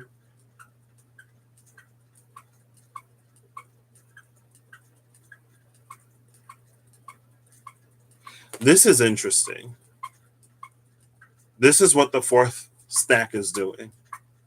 Because 1 through 3 is like, it's almost like what shouldn't have happened in the tarot, and then what could have happened in the oracle cards. But it's almost like pile 4 is coming out saying, like, what happened happened. We are where we are, and we can't go back in the past and undo something. We can look at what it would have been. So it feels like with Brock, Frigg, and Delling, Brock is making Frigg Freya again. It's like it's gonna help Frigg remember like the love and fertility and all of that stuff that she used to be before she was discarded by Odin. Like this is Frigg's journey back to who she was as who she is. And so when this Frigg becomes Freya, there are things of Frigg. This is the grand scheme. In the grand scheme of things, there are things of Frigg that she will have when she becomes Freya again that she wouldn't have had if she never became Frigg. There are things that she now knows that she would have never known or experienced had had she not gone through what she went through. Which brings in that energy. It's like how some things happen for a reason. And even if it didn't happen for a reason, there is reason that we can bring to it because we have that choice. We're people. We get to create meaning where there wasn't, in a way. I mean, just like Odin created, the meaning of how it was easy to see the meaning in that hypervigilance. It's almost like we can do the same in the other way, but as it tends towards beauty. So this is Apollo healing the Three of Swords into the Nine of Cups, question mark? Like the energy's going that way. But we still haven't found Baldur.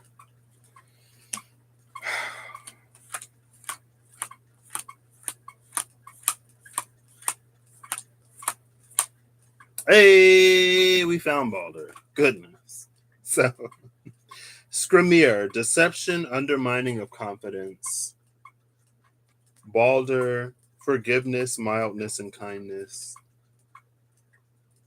And Fjornot, or Fornyot, I don't know how to pronounce this one.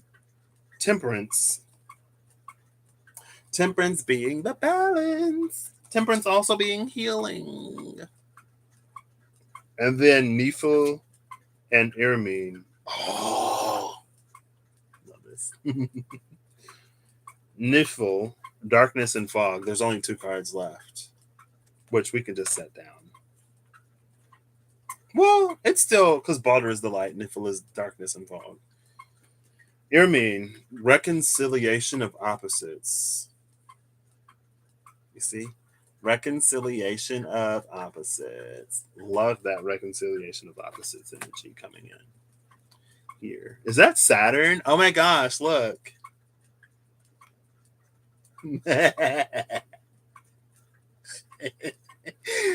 Anyway.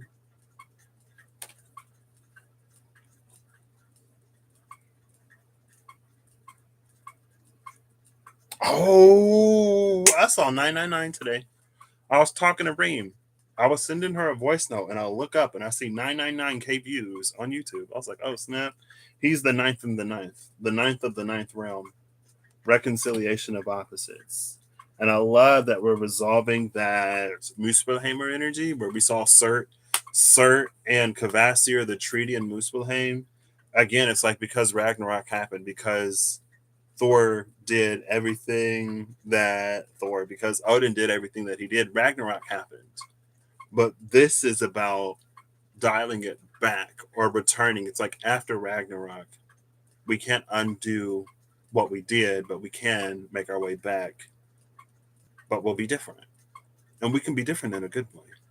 There are things that Freya learned as Frigg that she would not have learned otherwise, things that are invaluable, things that will serve her when she becomes Freya again, or when she becomes this hybrid version of Frigg and Freya, being the water and the fire that resides within us, as we are the magician that's in the middle world, as we reconcile those opposites because we sit in the middle. She can be made better because of it, even though she went through the tragedy of losing her child. He comes back. He does look, he's just old. He's just old and boxy. That's it. Love that. And Saturn just went retrograde, didn't it? Okay, yeah, anyway.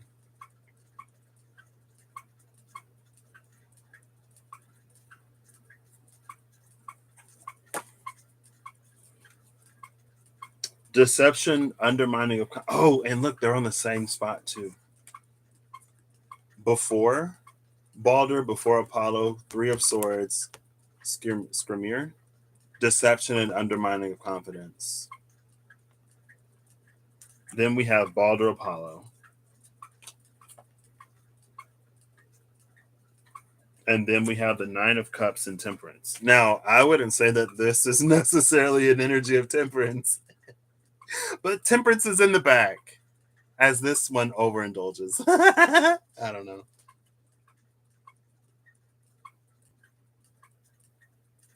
I think I saw temperance in the Lovers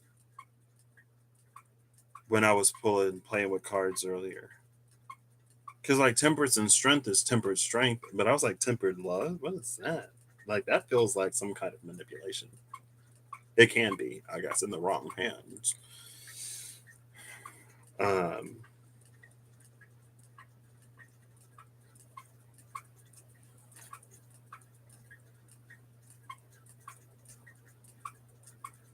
this is Odin's transformation. This was the Odin, that skull that was not Mimir's in the timeline where Ragnarok never happened.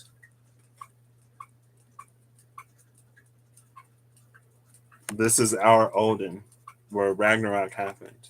That's the head of Mimir. That's the crow that sits on top of the skull. So now what's interesting, it's almost like instead of Odin having an eye in the past and an eye in the future, it's almost like Odin has an eye in the timeline that would have existed had Ragnarok never happened. And he has an eye where he is now. And so it feels like, and it is the reconciliation of opposites, it feels like Odin is in a space of reconciling the two. Because it's almost like we are Chiron. We've been through things in life. Life has already happened to us. The wounds have happened. But it's not that we can undo the wounding. But that's psyche being the lowest and greatest potential at the same time.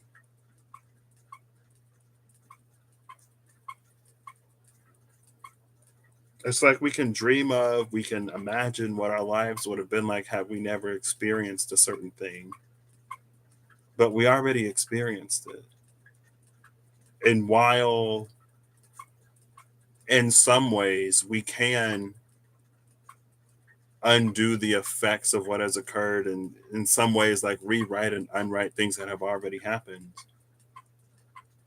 we can also merge, integrate, reconcile them with who we are to become an even better version of ourselves than either tapestry sort of alone.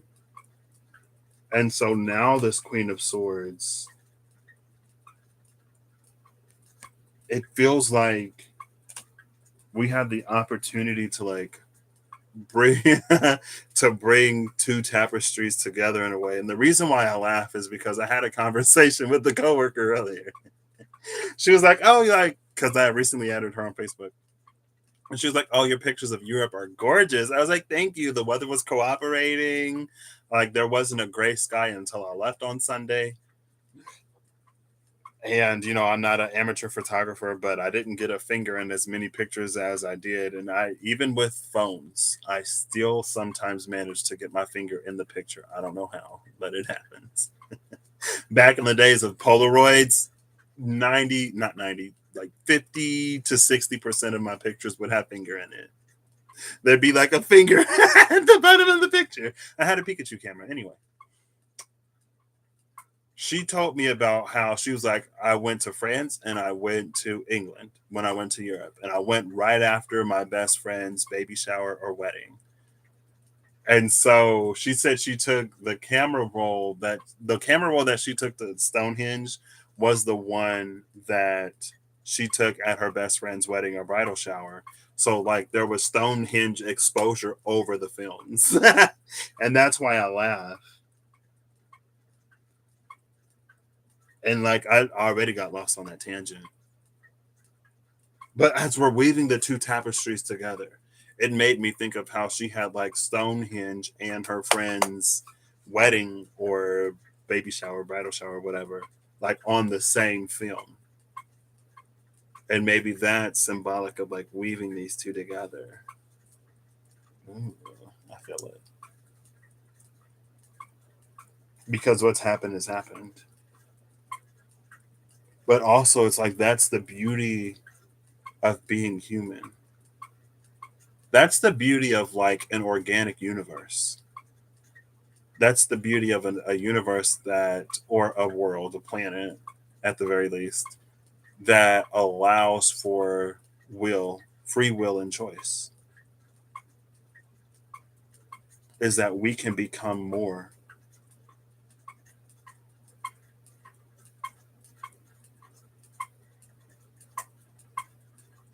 But it's through no small part of our own, right? For the person who tried to recreate a French fry and made a potato chip, if he would have seen that as a failure, we wouldn't have potato chips. But he failed and he was like, oh, like this is still delicious. We can do this. And there are so many things that are the result of failures, or it's not what it was originally intended. And if we are this Odin that only focuses on the failure, that can only see what wasn't, then we never get to experience the beauty of that creation.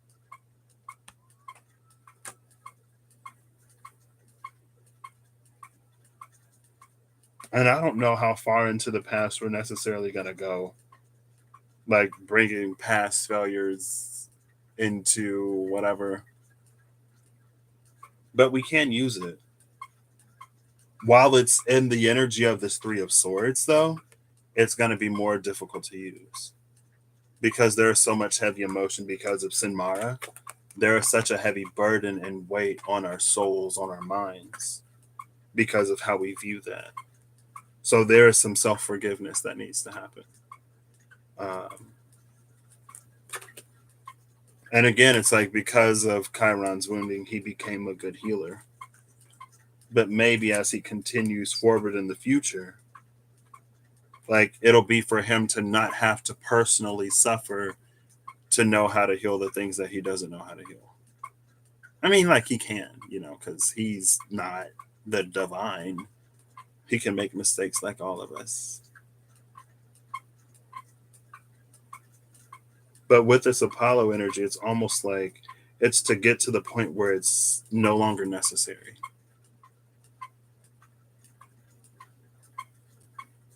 Or not necessary. Yeah, yeah, it's no longer necessary. Like we don't have to fail to succeed. We don't have to experience the worst that life has to offer to appreciate the better and the good. We can just appreciate. We can have something good and then we can get something better. And we can appreciate the better because we experience something good, and we can experience something better than the better and appreciate that because we experienced something better previously. It doesn't have to be this up and down roller coaster. It can be this steady ascent. Potentially. Take it as it resonates. I don't know. I do want to look and see what's before and after the 10 of Wands, though. I think it's in the second one. The weight of Sinmara. I thought it was in the second one, but maybe it ain't. Is it in the first? Oh, it's been almost 2 hours. It's fine. I don't mind putting in a little bit of time. We are going to take all of these, and this, and not that. Okay. Well, no. It's fine. It's fine. We'll just There is more outside of this. There's a whole string of majors. It's the same string of majors that I talked about. Remember, if you watched, if you were there, remember this string of majors I was talking about when I was like, oh snap, it's the Hermit, Justice, and no, it was the Wheel, Justice, and the Hermit. XIXXI.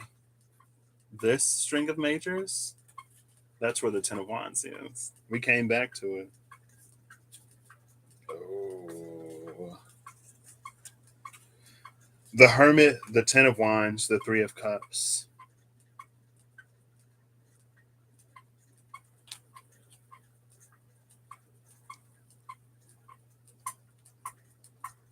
This makes me think of, all right, have a good night, Rod. Thank you.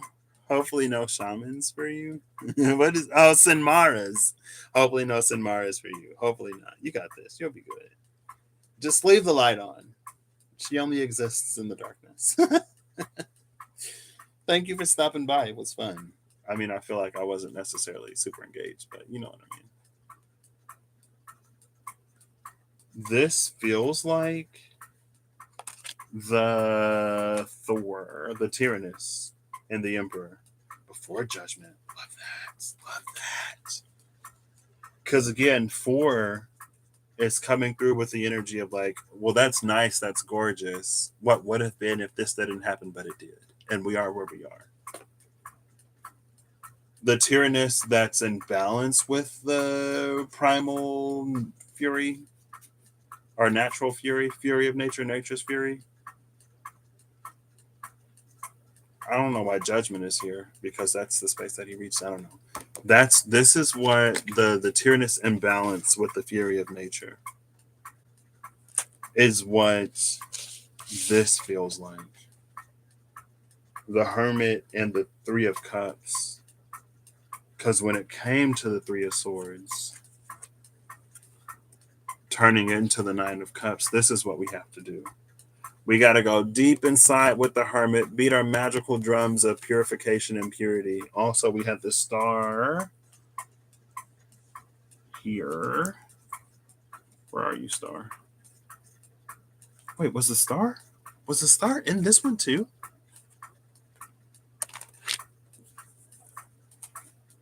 She literally was. She literally was. It was the Star and then Tyrannus.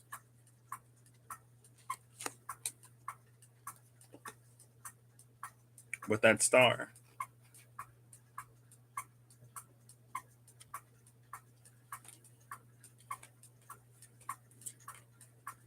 The Star, Tyrannus, Judgment. The Star, the Emperor, Judgment.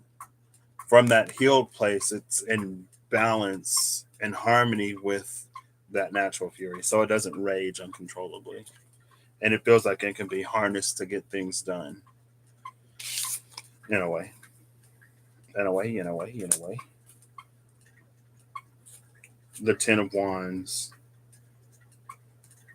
and this Three of Cups.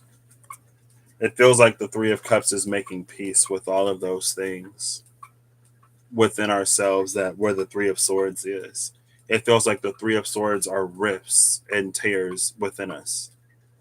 The Three of Cups is like mending, healing those, like repairing that tapestry. As we repair that tapestry, what we use to repair it is the pieces and parts of the tapestry in that universe, in that timeline where it never happened.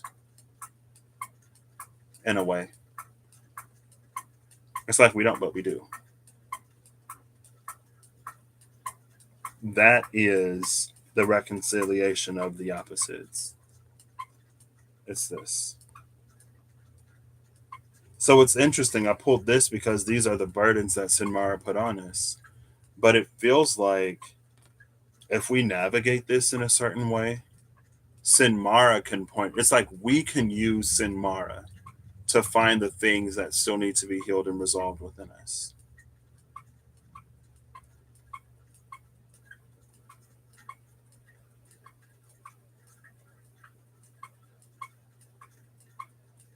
And was it Psyche, or was it? I think it was Apollo actually. that said that the heart can't be broken, it can only be cracked. But so much flows out of those cracks that we feel like it's shattered. That's just our capacity. And that's not even all of it. So, anyway, that's this. Of course, neither Baldur nor Apollo came out in the first pile that I split these into, but that's fine. It's fine. But I'm going to shuffle these up, get a final message, final card, and then I'm going to end this because it is. Oh, it ain't even 10 o'clock yet. Okay. All right. I ain't mad at that. Interesting.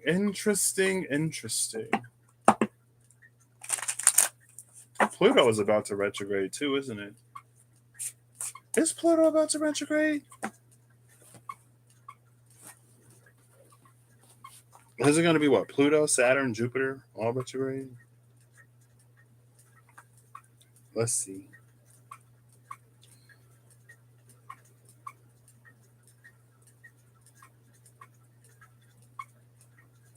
Let's follow the current date and time.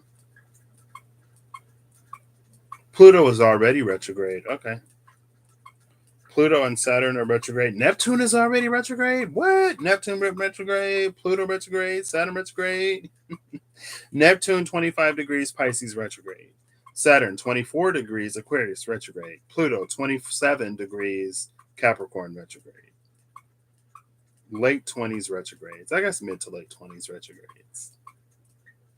In Capricorn, Aquarius, Pisces. So Neptune retrograding is actually sextiling Pluto as it's retrograding. Interesting. And where's our node? Nodes they move retrograde through the zodiac. Oh, it's at 21 Taurus. It's early 20s. So it's like, I guess it's loosely, well, it's the square to Saturn is like, it's a 3-degree orb. So that's pretty close. It's less than 5. The trine to Pluto is at like 6 degrees. So it's a loose-ish trine. And then the sextile to Neptune and Pisces is like 4 degrees, which again, it's less than 5. So interesting. They're already retrograde, which is interesting because Pluto sits at such a deep, well, because the energy of Pluto runs so deep. And I love Pluto being in Capricorn because, I mean, Pluto in Capricorn, when it's rough, shakes us at our very core, at our very foundation, can be very not great. But a healthy interaction with Pluto at our foundation, like Beyonce said, looking for a new foundation. I'm on a new vibration, whatever. We can make changes at the foundation. And I feel like that's almost this weaving at the tapestries. It's not that it necessarily undoes or unmakes, but with a certain intention, it can be made better or stronger because of what we've endured or because of what we've already gone through. Brock and Delling are making Frigg pretty again. It's like in Into the Woods when the witch gets her magic back, but with less. It's like she can be pretty and keep her magic. You know what I mean? It's not like, oh, I'm young and pretty again, but oh, my magic's gone because the wrong was righted. We can all be gorgeous and we can all be beautiful. And I love that for us. Okay, Apollo, come through. Okay, with this energy, Apollo is my favorite out of the Greek pantheon as well. I was like, well, I am a healer and a prophet. Trust me. It is my oracle that they sought back in the day.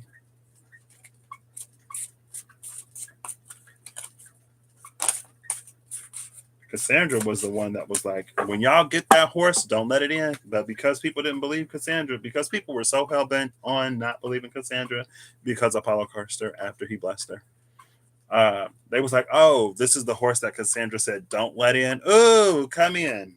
Trojan War. Trojans was in that horse. Ooh.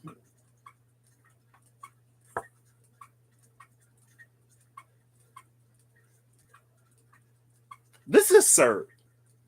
Moosepal is the card that came out. I read Moosepal as Sir. Moosepal is not Sir. Sir is Sir. Anyway, here's Sir at the bottom of the deck. The Fiery Wrath. The top of the deck is Embla, the first woman. The third of the fifth realm, the second of the eighth realm.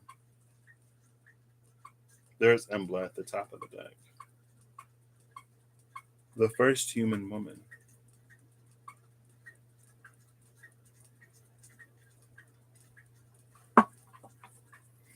Was Cert the Fiery Wrath. Girl, I'm gonna need some context. I might just read these and end it. Because the third of the fifth realm. Embla. Embla is the first female human created from a trunk of wood found by Olden, Vili, and Ve on a beach in Midgardr. Olden gave her the breath of life.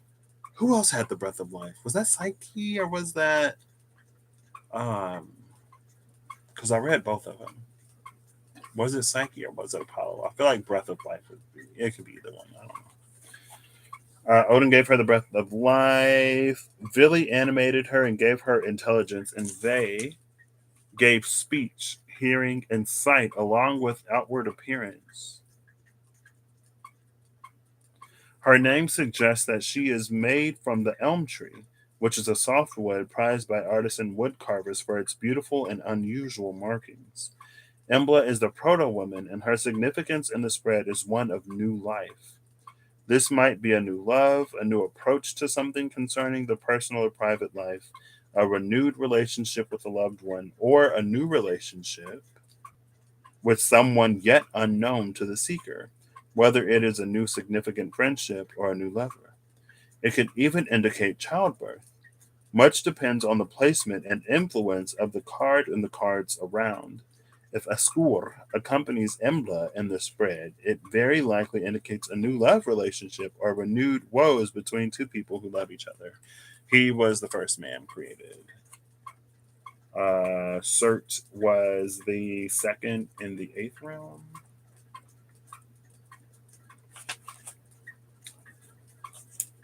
Surt, the black one, son of Muspel. So Muspel is a thing. Okay.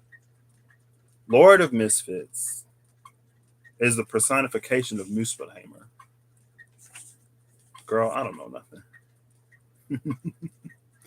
Surt, the Black One, son of Muspel, is the ancient fire giant made of the same world blaze that ignited the world into being, and the very same one that destroys everything in Ragnarok.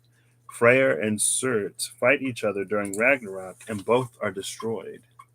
Surt may be interpreted as Muspel's first officer.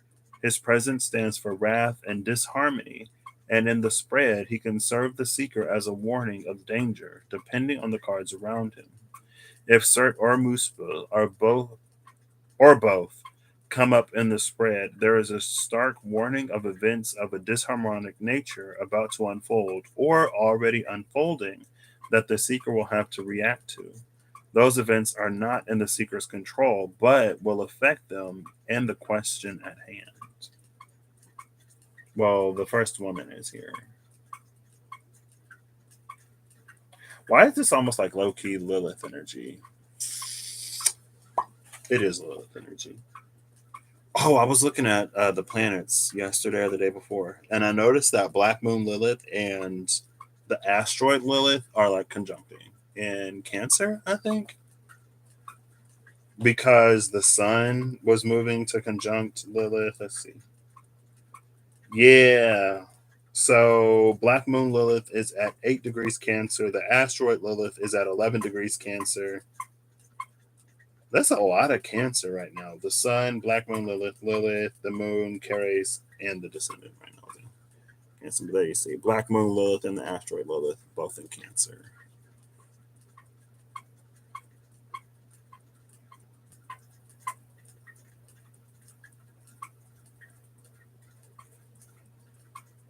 Black Moon Lilith is a calculation. Lilith, the asteroid, is an actual body. It almost feels like Lilith is going to be whole, question mark. But it's like she's actually going to be where we calculate her to be, or where we think she is. I don't know. I think this is an interesting energy. It's almost like it presents the question of like if we have been wronged by an individual and we go on a journey of healing and we go on a journey of forgiveness and everything and we reach this beautiful space where it's like we weren't granted closure before, we had to find and create closure for ourselves. After we find that closure, then the person comes back where we like we face the thing again. And it's almost like, does the healing, does the closure, does everything go out of the window when we see that person or when we encounter that thing? Or are we going to be able to bring the healed self to that conversation in a way? Feels like facing something in some way.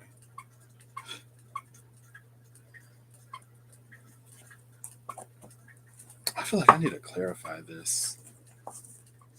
Can I clarify this?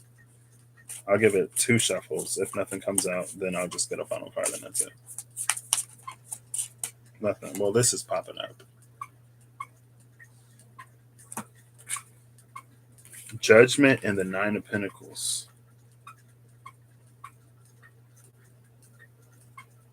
Yeah, 9 of Pentacles. We've come a long way. Judgment is interesting. I feel like it just sort of like reiterates that energy. The sun is at the bottom of the deck, though. And this is the sun beyond the sun. This is Mithras. Mithras beyond, above Apollo. It's like how we have like Sol and Mani in Norse mythology that are the sun and moon. But Sol and Mani were named after the sun and the moon. So there was a sun there was a sun and a moon before Sol and Mani. They are not the sun and the moon.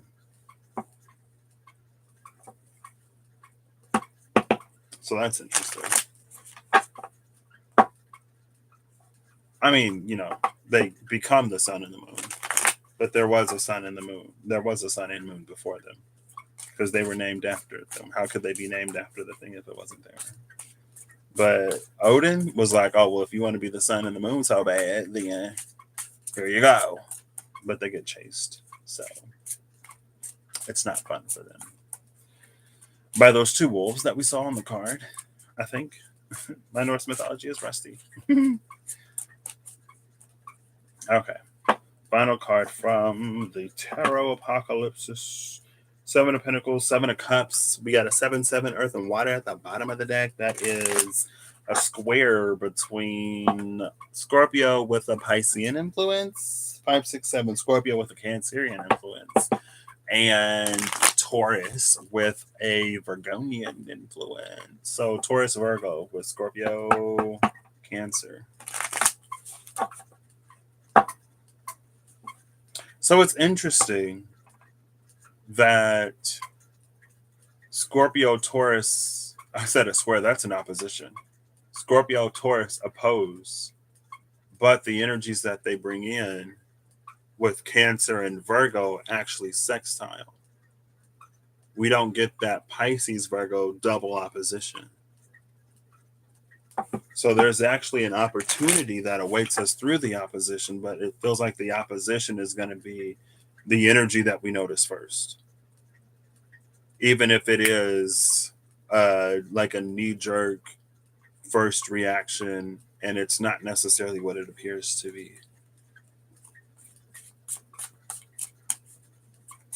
Feels like it's going to be, it's an opportunity to reconcile something in a very powerful way. Okay. Thank you. Oh my gosh. Oof. Wow, wow, wow, wow, wow, wow, wow, wow. Princess of Cups at the bottom of the deck. Again, with her candle in the water, with all of her butterflies, all of her little transformations. It's like with all of these little transformations, with all of these little things we've done enough to be able to handle, face, or address whatever is going to resurface, potentially resurface. Or if it's not something that's going to resurface, we're going to be able to proceed in a way that we never were necessarily before. But again, that feels like a resurfacing. But it's almost like instead of a person coming back or a situation happening again, we might experience expansion in a way that gets us to question a limiting belief that we held for a long time. And it's like, am I going to let this belief go to grow into what is next? Am I going to make it to Belize? Am I going to finally leave Austria and bring on this next piece with the Queen of Swords? We have the minor world that is this. Well, it was the pre-minor world because I was like, oh, it could be the Four of Wands. The Six of Wands ended up coming out.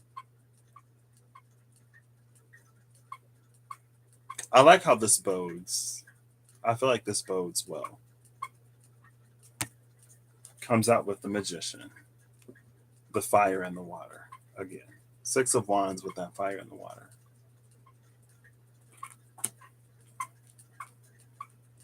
Again, with the energy of reconciling of opposites, there is an opportunity that can be created through this. And it's like, not only is there an opportunity that can be created through this, the sextile opportunity underlying the primary opposition in the Seven of Cups, Seven of third decan of Scorpio, third decan of Taurus. Um,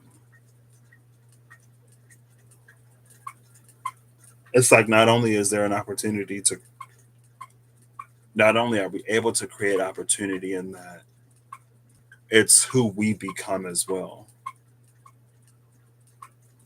It's like the creation and the creator influence each other.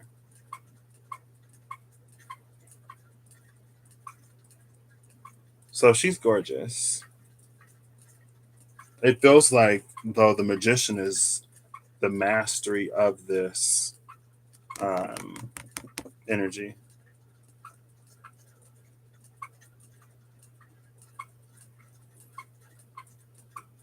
I think also too,